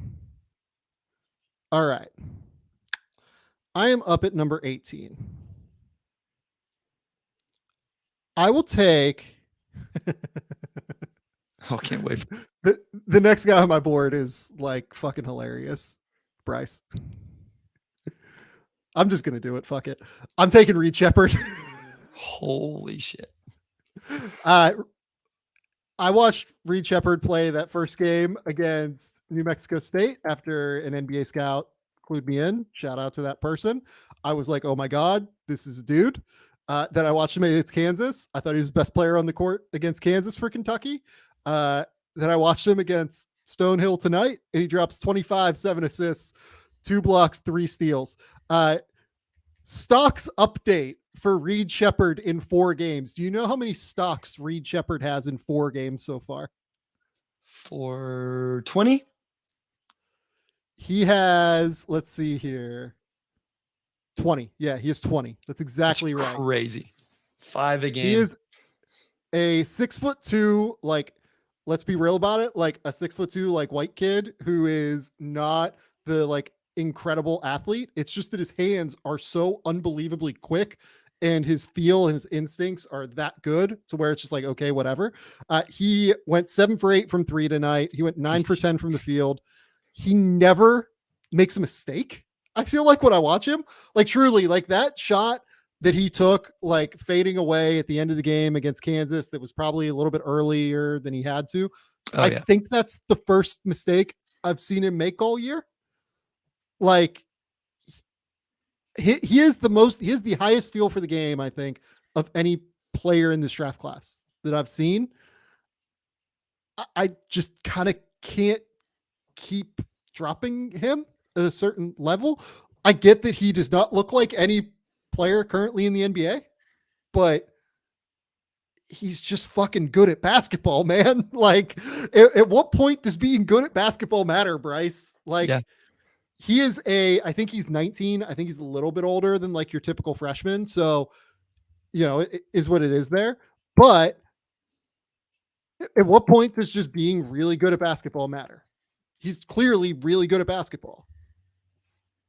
No, he is. I mean, I told you, I think you text me about him, or maybe we were talking before or something. And I just said, like, I was watching Kentucky and they have all these dudes, right? Like you're trying to watch Justin Edwards and you're trying to watch DJ Wagner and you're all of these, and Dillingham, who's been quite honestly been really good himself. Like it's been great. Those two have been, I think tonight, them off the bench was just insane. The numbers they put up. And they've been the 2 best players for Kentucky in the first 3 games. They were very clearly the 2 best players for Kentucky again tonight. For the love of God, start them. Yeah, they are the 2 best players that you have on your team. Yeah. And he found a way in my notes still. Like it wasn't his own section, but I wrote down like Reed Sheppard is pretty good. Like, who is this kid? Because you say like he doesn't look the part. You just kind of, okay, this is going to be a really good college player. Like that's the easy thing to do. And I will say, like, he moved from like nowhere, anywhere in my radar to he like keeps moving columns over. I won't go through what each column means, but essentially he's in the, I want 4 or 5 more games sample. And I understand if you're like, you know what? He's been really, really good through all of these games. I don't need to see anymore. I completely understand that. I'm just, again, I think I'm a little slower to jump guys a whole lot of spots. So no, I don't blame you for that. I think it's completely reasonable to wait on him because he is still so early. Like it's still so early and nobody thought he was going to be a one and done. Like he was the 5th best prospect on this team coming into the year. Right. So I get it. Also, he's really goddamn good at basketball. He's very good at basketball. Like he's, I think, the smartest player I've seen play basketball like outside of the NBA this year. So I just can't get past that at a certain point. I'm sorry. I'm taking him at 18 here. You are up at 19, Bryce. Oh man. You make me feel like an idiot for going with the next guy, because the next guy is going to be the complete opposite of what you just said. But I feel a lot better with this guy here than where he's been talked about in a month ago. I'm going to take Riley Kugel here. And I feel a lot better about Riley Kugel at 19 than when we were talking about him as a top 10, top 5 and all of that. Like if you're telling me I can get Riley Kugel with his, like in the top 10, the finishing concerns scare me to death. The lack of feel scares me to death. Some of the defensive awareness scares me to death. If you're telling me I can get somebody at 19 with his athleticism, his potential scoring profile, especially, like I feel like he is a little bit living off the 10 games to in last season still. And that's going to wear off eventually if this season doesn't start having that same production. So again, it's a little bit like some of these high school kids where I've said, I'm living off the high school film. I'm a little bit living off Riley Kugel's last 10 games of last season to even have him here, but he has shown it. And he still had a game where he scored 23. He scored 17 on Virginia. Very, very inefficient. He hasn't shot it well from 3 yet, but at this point, I'm okay betting on maybe he can just be a nuclear scorer off the bench. Maybe that hits. If you just start hearing like guttural noises over here, I'm just gonna it's just gonna be like I pulled up Reed Sheppard's tape again, just watching him against Stonehill. It's just funny like to take Riley Kugel right after Reed Sheppard. No, that's what I'm saying. It's the same position, like the same kind of idea, but just so drastically different as complete players. opposite. Complete opposite. And I tend to value like the super feel and shooting. Fair. And Kugel is an unbelievable athlete, like completely valid to take him here based off of the blend of explosiveness into power. I didn't have him in my top 30 just because the feel is so like far away. It feels like they beat Florida State tonight by 20. They were up 30 at halftime. Yeah. What did he do? I turned that game on expecting to see like, oh, I'm gonna get something out of this. And then it was already a blowout. And so, yeah, no, it was, he went, 2 for 9 with 10 points, but it was a blowout. Like you said, Zion Poulin and Walter Clayton were the big guards in that game. It sounded like Clayton was having a big night just from the broadcast. So yeah. He ended up with 19 points and 5 assists. He played well. Good for him. Shout out Alex Condon too, my Australian brethren. I've been meaning to. Yeah, I need to talk to you about that guy. Good. He's good. He's a good player. He keeps catching my eye every time I turn Florida on. Yep. I told people coming into the preseason, he's really good.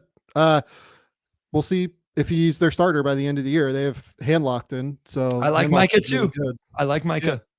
Yeah. I keep saying to people like Florida is really good. Like even if Riley Kugel is below what he was last year, they just have a lot of dudes and they're going to be a really good basketball Will team. Richard had like back-to-back 18, 20-point game. Like Will Richard can shoot the laces off the ball and he defends. Like there's real dudes on this team and there's real depth of dudes. Yeah, they have 7 dudes that can really go. Like Zion Poulin and Alex Condon off the bench are both really good. They win that game against Virginia if they had Zion Poulin, I think. So like in Virginia is a top 25 team, in my opinion. I think there's a good chance Florida is a top 25 team by the end of the year. Yep. Okay. I am up now at number 20, I believe, or am I at 22? I think it's 20. Okay. Number 20, I am going to take. I will take Aday Mara. No. Is that who you wanted next? Yes. Yeah. So Mara, hit or miss, obviously, through the early portion of the season. Didn't play a ton in UCLA's first 2 games. Last night, I at least watched it yesterday. It's Australia. I don't know what time teams play anymore.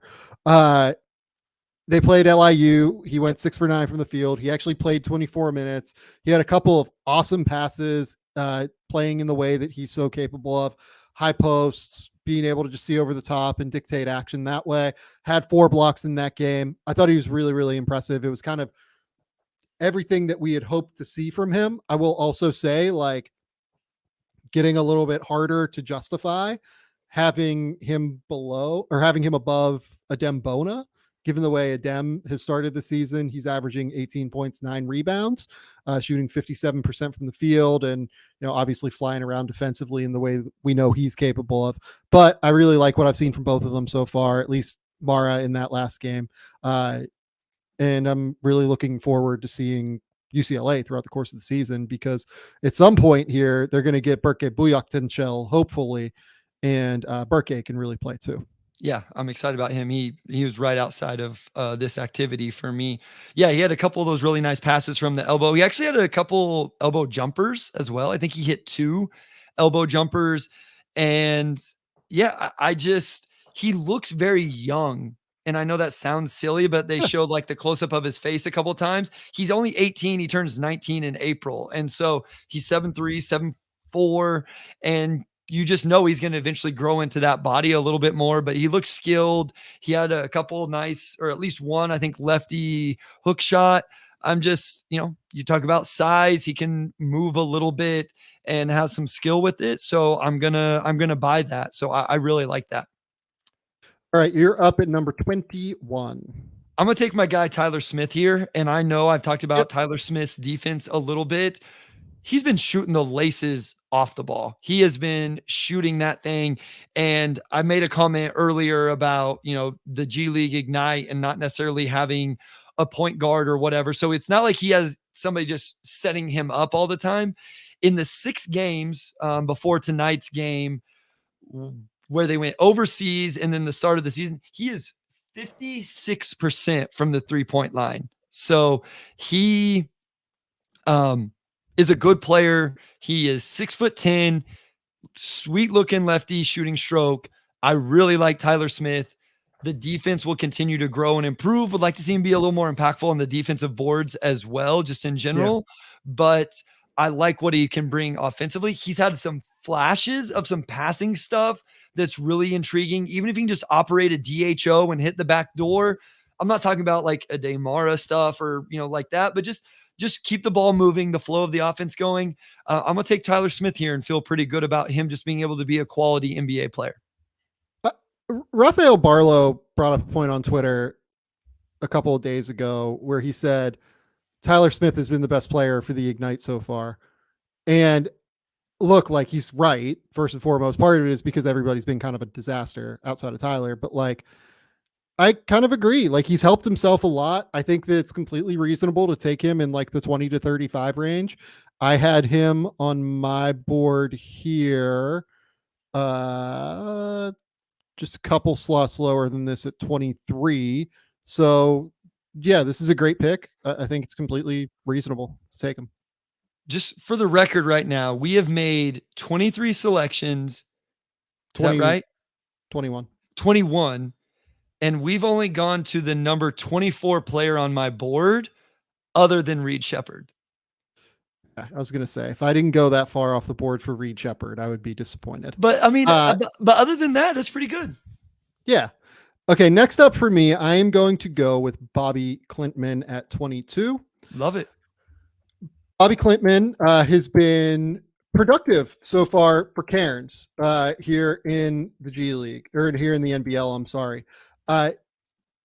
He goes through these stretches, I think is like the easiest way to say it, where the way that Adam Ford plays him is he brings him in for like a 5-minute stretch and then puts him on the bench for a 5-minute stretch, right? Like, he plays the 5-minute rotations, and basically once every 4 of those rotations, so once a game, he's the best player on the court, like, for that entire thing. And he just goes and produces and does every single thing imaginable to help his team win. Like, he's active defensively, he knocks down shots, he just gets super like into the game, and like, he's super engaged and like active and aggressive, and his feel looks great. Like, it's across the board, he looks really, really good.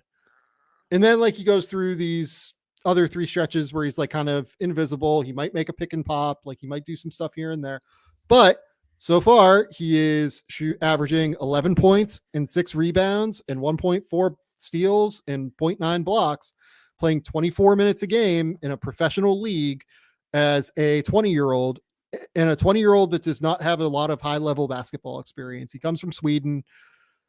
He looks like an NBA player athletically when you watch him. Like, he's a little bit slow. Like, he doesn't have like the crazy lift vertically when he's going off of 1 foot, or like, unless he can really load up it like as a cutter or out in transition. But big wings, you've talked about it throughout the course of this show. Big wings, they're valuable in today's NBA, especially if you think they can shoot. And the other thing was, he didn't get a lot of time early at Wake Forest last year either. The minutes didn't really come for him until later in the season. And he was a guy that a lot of people thought was a late first, early second round pick in last year's draft class. And then he's gone to the NBL, and I thought he's played well. I'm with you. I think he's played well. The shooting is probably the thing that's going to be the hang up for a lot of people, and probably why I would take Tyler Smith over him is because, Tyler has shot it well, and I believe in the jumper more than I do in Klintman's. I think Klintman's a really good off-ball mover. I actually have in my notes multiple times about making timely off-the-ball cuts, which also then translates to being a good offensive rebounder and those type of things. Yep. I still want to see him be a higher-level defensive playmaker at his size and his length, and he's done it at times. I think you laid it out perfectly. Like, there's just these stretches where, man, he is awesome. And then there's stretches where he may play 5 minutes and you don't really notice him a lot. But at this point in the draft, in the mock, I think he's a great pick. Okay. Bryce, you're up at number 23. I'm going to go with a guy you mentioned just a little bit ago. I'm going to take Adem Bona. And I watched that game with this dude. You talk about Mara looking young. Adem Bona does not look young. He looks like a grown ass man. Yeah. And I won't say exactly what my notes say, but he is something vertically explosive. Like, he can pop off the floor. He hit a couple mid-range jumpers. He did this DHO keep that I really liked, because for me, I'm like, okay, what is the offensive game? Like, can he do some of this other stuff? He ended up missing the reverse, but those are the type of plays I want to see him try. Can he eventually do those type of things? The best move of the night was he had this like shot fake, jab, 1-2 dribble, jump stop, and then a left-hand finish. I realize it's against LIU, no shot at LIU, but I thought he looked good. It's interesting because he's having to play almost exclusively on the perimeter defensively, playing next to Mara. I don't mind that just because it shows off his versatility. So I just watched him play. He's a nightmare on the boards, showed a little bit offensively. We know he's great defensively. I like him in this spot. Okay, I'm realizing I only have 4 more picks left, and there are guys that I want to talk about for sure, which is a bit disappointing. I'm getting that way as well. I'm going to go at 24. I'm going to go with Bub Carrington out of Pitt. Okay. This was just kind of like, I kind of thought that you might have him in your top 30. I was a little bit surprised you didn't, but knowing now like where your head is at on this in terms of being a little bit patient, I think that's like completely reasonable. Carrington has been absolutely fantastic this season at Pittsburgh. Just looking through the numbers here, I'm like trying to pull them up as we're talking. I was just gonna say real quick, like very well, if we did this on Thursday, he could be in the top 20 for me. Like I hate to put too much weight on one game. I want to see it against a Power 5 opponent. Yep. No, I mean, look, Pitt has not played anybody yet. It's a completely reasonable sentiment to say that like Pitt has not played anybody yet. But so far, Bub Carrington is averaging 18 points, 6 rebounds, 7 assists, shooting 56% from the field, 47% from 3, 83% from the line. This was a guy that in the preseason, I got a good friend of mine who is a scout who went to a Pitt practice, mentioned like, keep an eye on Bub. Like he's going to go from the jump. He's going to be really, really good. I didn't expect this. I didn't expect anything like this. He's 6'5", pretty good frame, but like so a little bit skinny for sure. Sure. The passing feel is the first thing that like immediately stands out. Like he is super unselfish with the ball. He's averaging 7 assists per game. Really, really sharp in how he thinks about the game. It seems like, as we mentioned earlier in the show, I do want to see a little bit more in terms of how he is able to collapse defenses. Is he going to be able to get that kind of rim protection? He's going to be able to get that kind of like paint presence that you need to be able to break down defenders as a point guard, or is he going to be more of like a ball moving wing who can knock down shots? Like that's a real question for me. There's a chance this guy goes in the lottery. I think just straight up. Like I think that is a real potential outcome in this draft. I also want to see it against real teams though, but Bub so far I think has been absolutely terrific. He's 6'5". He can dribble, pass, shoot. And that those guys get drafted early. That's the reality of it. Well, I'm looking at it. I'm like, if he continues to do this, and let's say Proctor continues to not shoot well against Power 5 opponents, I could see in the next 4 weeks having Carrington above Proctor. There's similar type of players as these like skinnier, longer on-ball creators who may not do a ton in isolation, but operate a ball screen. And if Bub is rebounding better, averaging more assists and shooting the three better, then how long can we keep Bub below Tyrese? And so it could happen again by Christmas. So it'll depend as we get more data. Well, you know what the cool thing about like Bub versus Proctor is, right? They'll play each other twice. And I think it's within 10 days. I think when I looked at the Pittsburgh schedule, they play each other twice in 10 days or something. That's dead on. So I'm excited for that. You're up at number 25, Bryce. You outlawed me being able to talk about this kid. No, go ahead. You're back. No, I know. I'm setting the stage. And then he went out midnight because it's on the West Coast and knocked off St. Mary's. I am taking Dillon. What? I'm sorry that you're old and can't stay up till midnight, Bryce. I'm sorry. I'm sorry that you don't live in Australia and you can't just watch these games live. By the way, still have not watched this game yet, despite the fact that I told you I was going to the next morning. Just haven't gotten to it yet. I do get jealous of you sometimes. I figured up the time change. I'm like, these games are coming on for you prime part of the day for you to watch them. So I got to talk to my wife about moving to Australia. Do they have need for nurses and teachers in Australia, Sam? Yes, they do. Certainly. Okay. All right. We'll talk about it. Dillon Jones is the guy that I'm talking about. I found a way to sneak his name into every episode for the first 5 or so that I did with Sam over here on Game Theory. Dillon, you've mentioned the phrase, and I understand this. You want to find players that you just believe can contribute on the NBA floor, right? You've said that over and over. Yep. That's Dillon Jones. Dillon Jones led college basketball in defensive rebounding last year. Dillon Jones can score it. I think Dillon Jones is a better defender than if you turn on the tape and just watch it, because Dillon Jones and his coaching staff knows that Dillon Jones can't get in foul trouble. So essentially he has to make sure he does not get in foul trouble so he can stay on the floor and play 40 minutes a night all season long, which is essentially what he did last year and what he's going to do this year. He does everything for this team. He has gotten to the free throw line 32 times in 3 games, Sam. He is 29 of 32 from the free throw line, and he's a really good player. I've said it. He's transformed his body this summer. He looks physical and strong, and especially if he shoots it, I think he could go this high, if not higher. Yeah, I'm actually just looking through. Can you keep talking about Dillon Jones? Because I know that you can talk about him ad nauseum. There's something specific I'm looking for here. Just I want to get your take on it.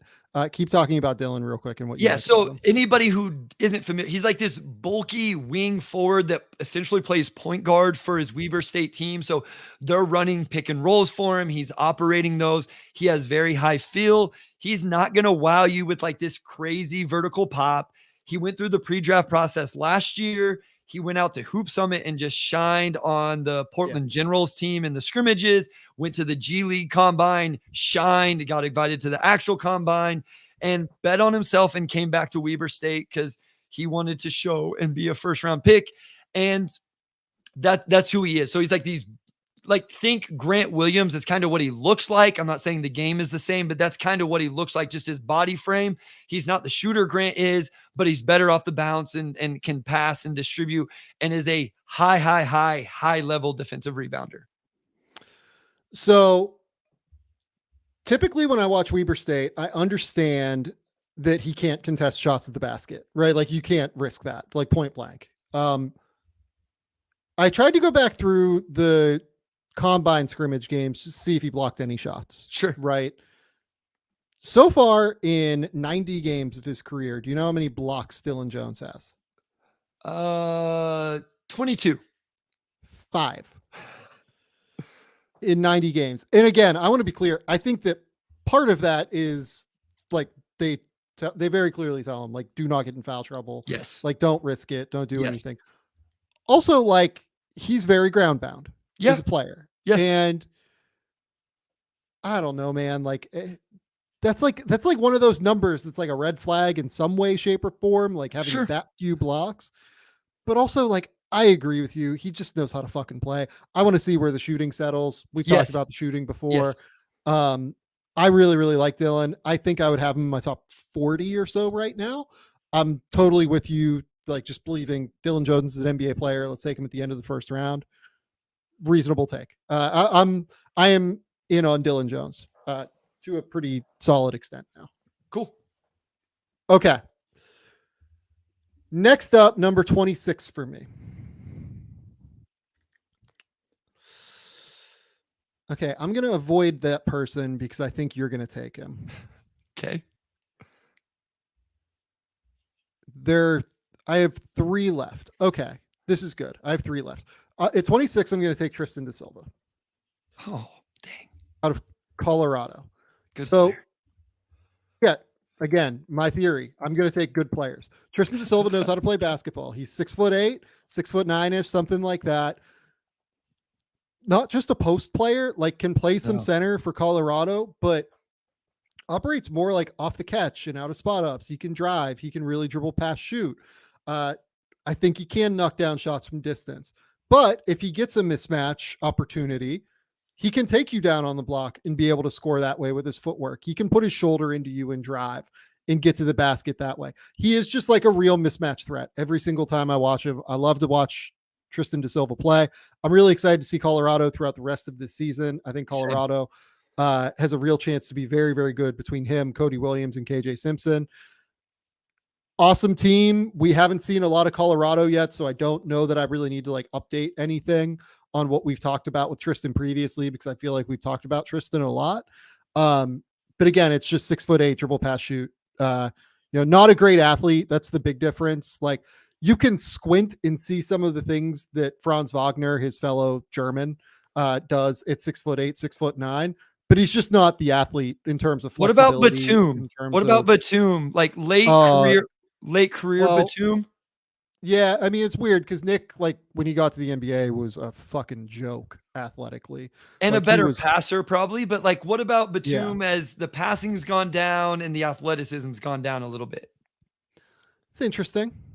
It's definitely interesting. It's definitely that kind of role, like the bigger 6'8", 6'9" guy that's going to play the 4 as like a second big kind of out there. I would love to see him rebound better to be able to play that role particularly. 100%. That's a big thing for Tristan, but I love the skill set. I love the ability to do different things, I would say. So let's go. Yep. Let's go with Tristan da Silva at 26. No, I like it. I don't have anything. I'm glad you brought up the rebounding. I had that in my notes as well, but I watched that Colorado game finally, and I fell in love with both of these guys more than what I was going in. And so they both moved into my first round, where quite honestly, they may not have either been in my first round before I watched the game. So I came away really impressed by both. Okay, let's go. Number 27, Bryce. I'm going to take Dalton Knecht. And okay, this is the guy that I said I thought you would take. So yeah. I'm glad that you took him. Here's the thing with Dalton. You can talk to pretty much anybody and they'll tell you this guy can score the basketball, that he is a NBA level scorer, potentially at all 3 levels. He's a late bloomer. I have a soft spot for Dalton because he had to go JUCO. That was something I did. And then he went to Northern Colorado. Now he's obviously at Tennessee. So he is an older player, which I think at this point in the draft, we haven't talked like grand scheme draft philosophy stuff, and we don't need to right now. But I think this is the type of guy teams in this range are going to be looking for. But he's big time athletic. We've seen all of the posters, but he can shoot, and he hasn't shot it that well yet at Tennessee, but he has a little bit of stuff to his game. He can score in different levels. And I think he's trying defensively right now. And I think that was a huge component of why he went to Tennessee. And another reason that makes me buy into him and love him is he said, hey, if I want to go to the NBA, I don't need to transfer up to a school that only is going to ask me to play offense. I'm going to transfer to a school where the coach will literally set my ass on the bench if I don't play defense. And so he went somewhere to challenge himself. I think he's trying to do so. I think the defense will get better throughout the year. And at the end of the day, I think he's a bucket with really good athleticism. Yeah, I agree. No, I mean, look, I'm glad about the defense, right? Like that's it. That's always been it's always been the defense for Dalton. If he can defend, he will be an NBA player because he can shoot. Like the shooting is real. I think the ability to like play with the ball in his hands a little bit is real. They've done some interesting things posting him here and there. Yeah, mid-post of the season that I think are interesting. They're moving him off ball. Like they're running a lot of fun, creative actions, like some flare stuff for him. some veer stuff for him, like on comeback stuff toward the ball. I think he's been really, really good for Tennessee so far. The offense has been there, and he's very clearly their go-to guy.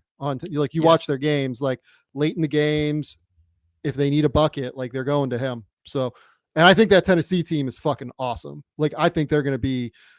Look, I did a top 25 with CJ and the CJ Moore in the preseason, and we had Tennessee at like 3, I think, below Kansas and Duke. And we got a lot of shit for it because people were like, it's Tennessee, it's Rick Barnes. Like, Rick Barnes never goes to the Final Four. They don't have any stars on this team. I was just like, they're deep as shit, man. They're awesome. They're going to be a really good basketball team. Well, that was one thing that made me nervous about Dalton going to Tennessee was he going to get the offensive usage? So the fact that he's been the cream that rose to the top offensively, and then I want to give like Jordan Gainey's a bucket there too. And so he's a transfer in as well from a smaller school. He's coming off the bench right now, but that kid has been shooting the ball well and getting buckets also. And that just kind of speaks to the depth that they have. Okay. Next up, 28. I'm going Kobe Johnson out of USC. Okay. Another guy that I think just knows how to play basketball. Has been really, really good to start the year. Missed the last game against UC Irvine that they ended up losing. Him and Boogie Ellis were out for that game. But in the game that he played against Kansas State, 16 points, 8 rebounds, 1 assist, and just completely shut off the water for Arthur Kaluma in that game. Made his life miserable on the ball defensively. By the way, in that game, also had 4 steals and a block, was tremendous as a defender. I loved everything he brought to the table. And he's just, to me, he's an NBA rotation player as long as the shooting holds. I love what I've seen from Kobe Johnson to start the year. Yeah, these guys are going to be interesting, right? We've talked about a few of them. You had Ryan Dunn pretty high, Kobe Johnson here. Mark Mitchell's another interesting one that's in the mold of like these defender, athletic, but what's the offensive game? I'll tell you, like I watched Dillon Mitchell the other day and I thought the defense was pretty good for him. But another guy, like what's the offensive game? It'll just be interesting to see how these guys all play out is my point. But yeah, Kobe looked good in that same game. And that's what he filled up the box score. So it's a lot of these guys is what does the offensive game end up becoming? Yeah, completely agree. Okay, next. You're up at number 29. If you like guys that just know how to play basketball, Oso Ighodaro knows how to play basketball. And I'm so glad that you took Oso because I was going to have to leave him off. I have one guy that I wanted to take ahead of him. I just love Oso Ighodaro, so I'm so glad that you took him. Yeah, no, I mean, he has great feel. He can pass. He has a nice floater. He's crafty. He's got a little more juice. Like I was watching him the other day, and like when he catches the ball out of a screen and roll, it's not necessarily vertical juice, but it's like this explosiveness from where he's at, like 15 feet away, exploding to the rim. Like, like laterally, laterally is not the right word, but like not vertically, like, but downhill to the rim. I feel like he has a little explosion there.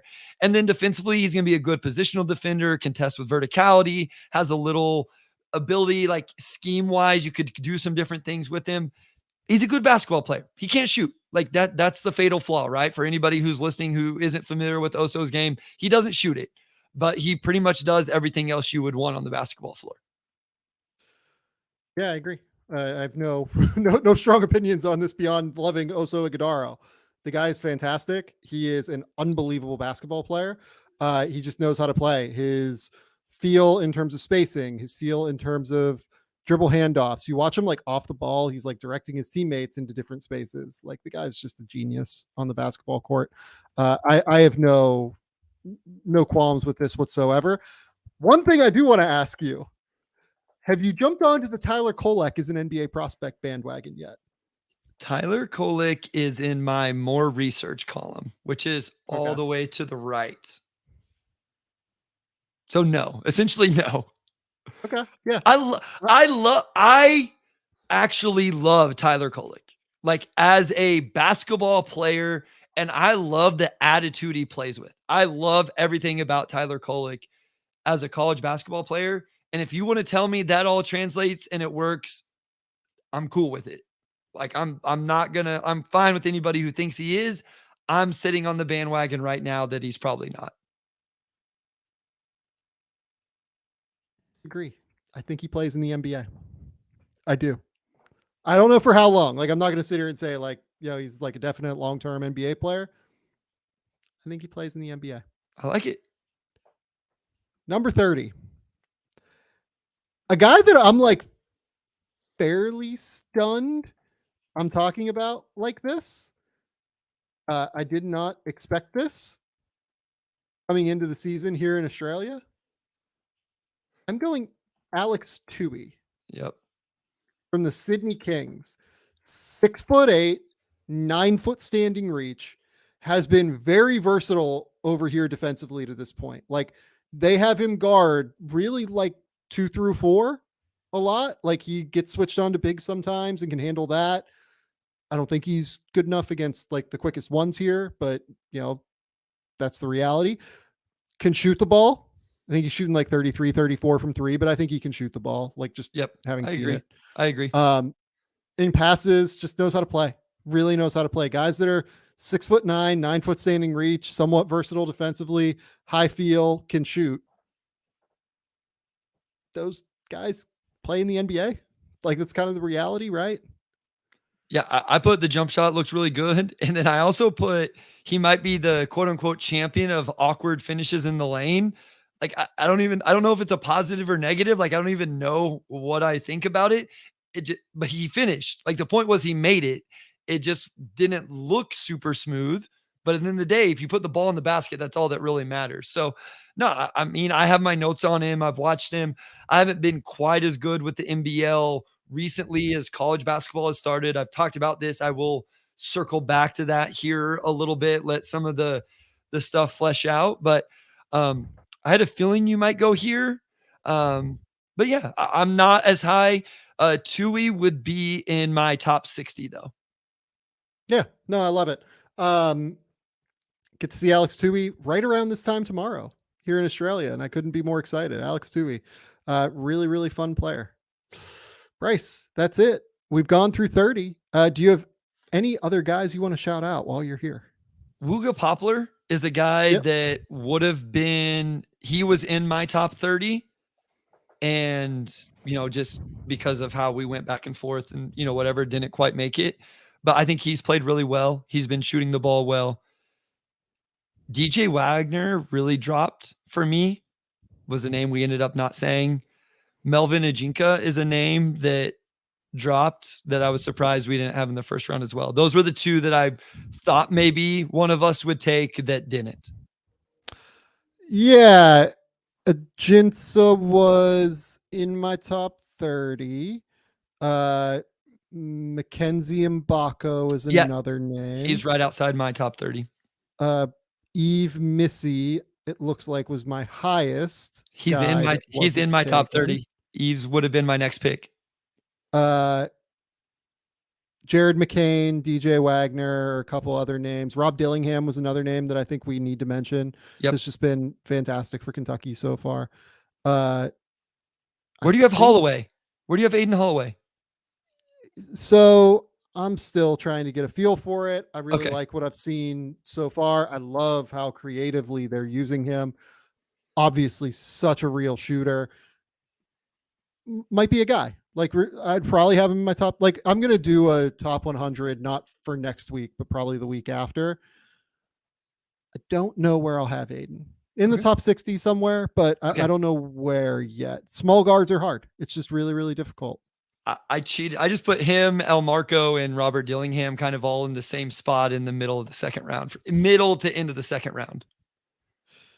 Not unfair. Like, I would have Dillingham and Aden ahead of El Marco at this point. Sure. Yeah. Just way more ready, in my opinion, just off the bounce and being able to play point. Yeah, I think that's what I've got. I'm trying to think if there are any like more under the radar. Deshaun Harris-Smith has not been very good for Maryland to this point. I mean, Xavier Booker, Cohen Carr were not super impressive. Oma Bilou and Elliot Cadeau have struggled out of the gate. Not super surprised about Cadeau. We're classifying point guards, always very difficult. Andre Stojakovic has shown some interesting flashes, I think, for Stanford. Caleb Foster is a guy that got a lot of publicity on Champions Classic night. I talked about him a lot with Ricky O'Donnell. I want to see more just in terms of his ability on the ball, particularly. I really don't think he can get by anybody at this stage.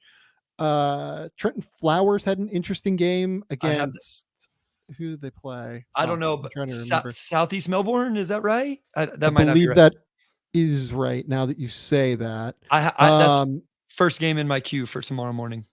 Yeah, it was pretty good last night. Was just active. Like he's turning himself into like an active energy wing, which is what it should have been to start. I'm trying to think here. Anybody else that people were excited about? Milan Momcilovic, I want to point out, like has been really good as a shooter to this point too. Yeah, and again, another school where you're going to defend or you're going to sit on the bench, and so like I'm really interested to watch Milan. He's been good.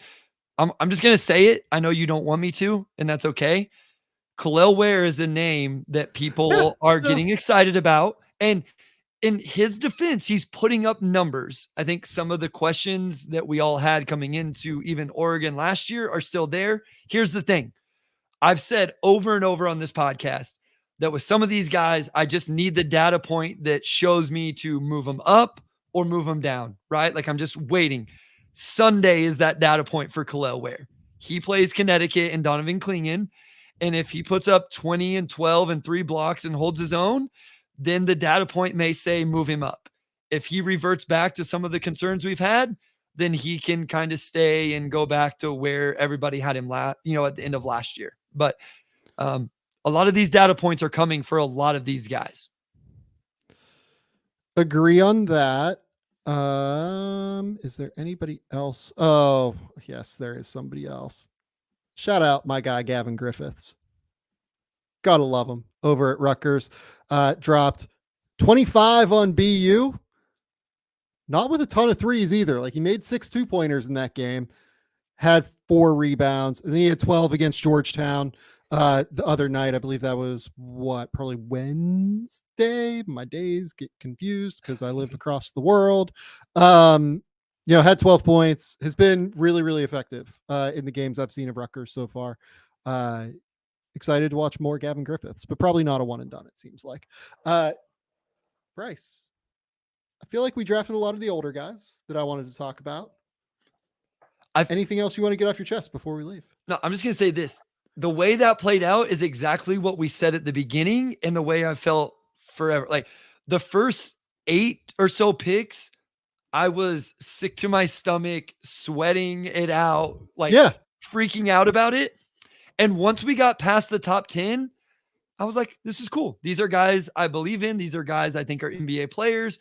Like, I just don't want to take any of them in the top 10. And so that's where it's at right now. But it's the one thing I realized the other day, it's going to be a lot of fun, right? How boring was last year's class where we all just said with the number 1 pick, and then we all made the joke where we said a name that wasn't Victor Wembanyama. Now I can say Ron Holland or Alex Sarr or Jacoby Walter, and we can have a big, long discussion about it, and it'll be a lot of fun. So I'm just wait until I start giving the Reed Sheppard at number 1 picks. I'm ready. I'm ready. Topic, Reed Sheppard, and Bub are going to be your top 3. I'm in. I'm all in. No, that won't happen. But I do love the guys that are high feel, high skill in this. I like it. I love it. It's what I'm trying to identify at this point. High feel, high skill, hopefully positional size, which Reed doesn't have, unfortunately, which is why he's a little bit lower than where I'd typically have somebody like this. But I'm really, really excited to be able to talk about guys in an interesting way. Like you said, like it's really, really fun. Joseph George asks, can you guys talk more about why Topic isn't higher? I mean, I took him at 6 and had him at 4 when we were doing this. So I think I talked about him a lot at the top in terms of why isn't he higher?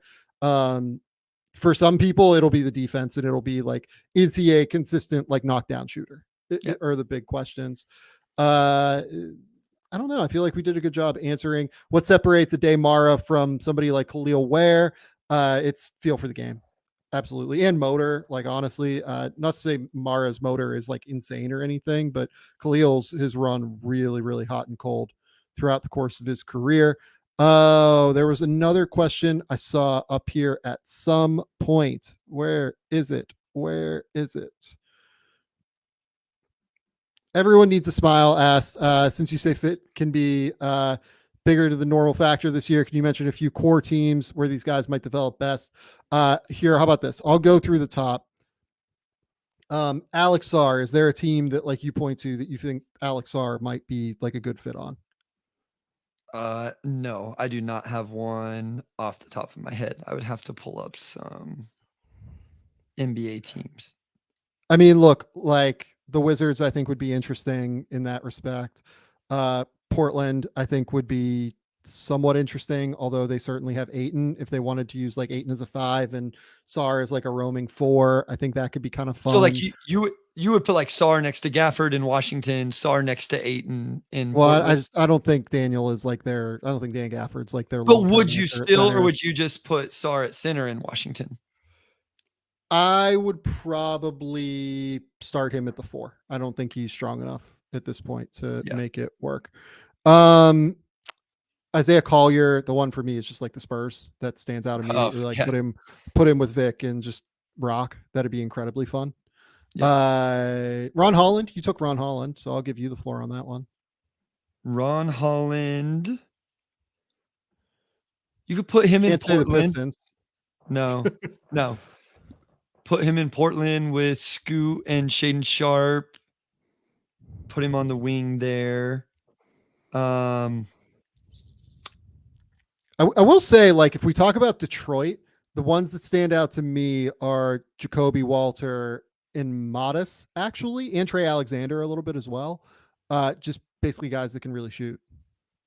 Yeah, Modest spacing the floor there would be very helpful. Yeah. No, I agree. Anybody else? I was trying to think. Klingan. So the Wizards could be a play for Klingan. Yep.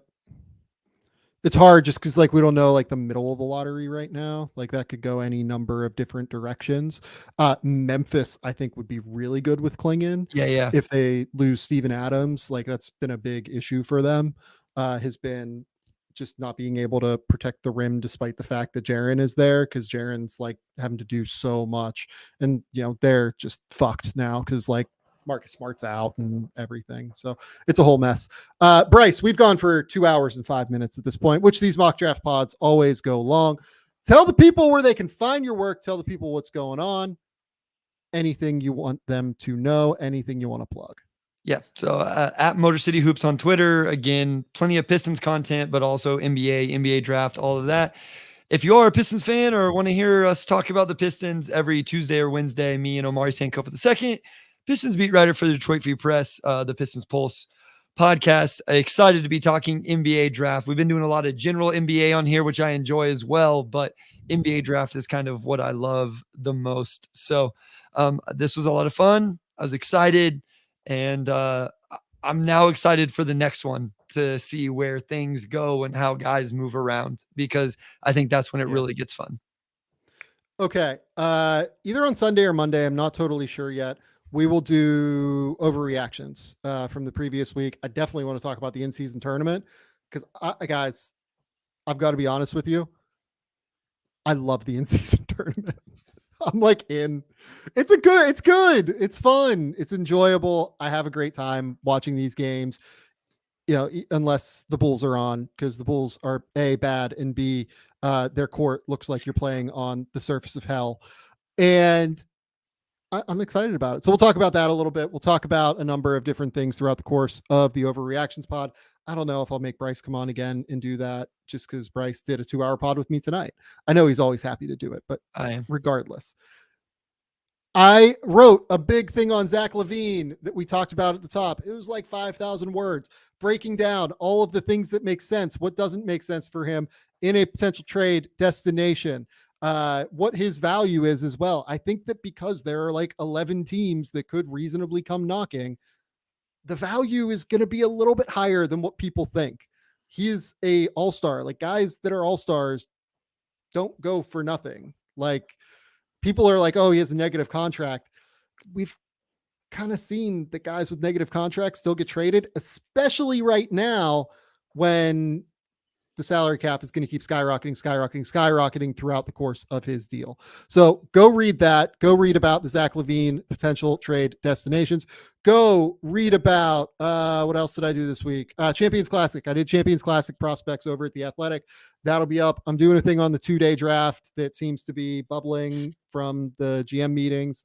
I will talk about that over at The Athletic. And then late next week, I will have rookie rankings up at The Athletic as well. I didn't get to do any tape breakdowns yet for the YouTube channel. I owe you guys Cam Thomas. I know that. I also want to do Jalen Suggs at some point because I think Jalen Suggs has been one of the 5 best defensive guards I have seen in the NBA to this point. I love what he's bringing to the table. That will come at some point.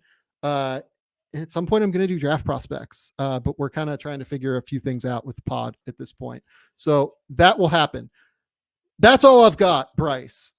Until next time, we'll talk soon.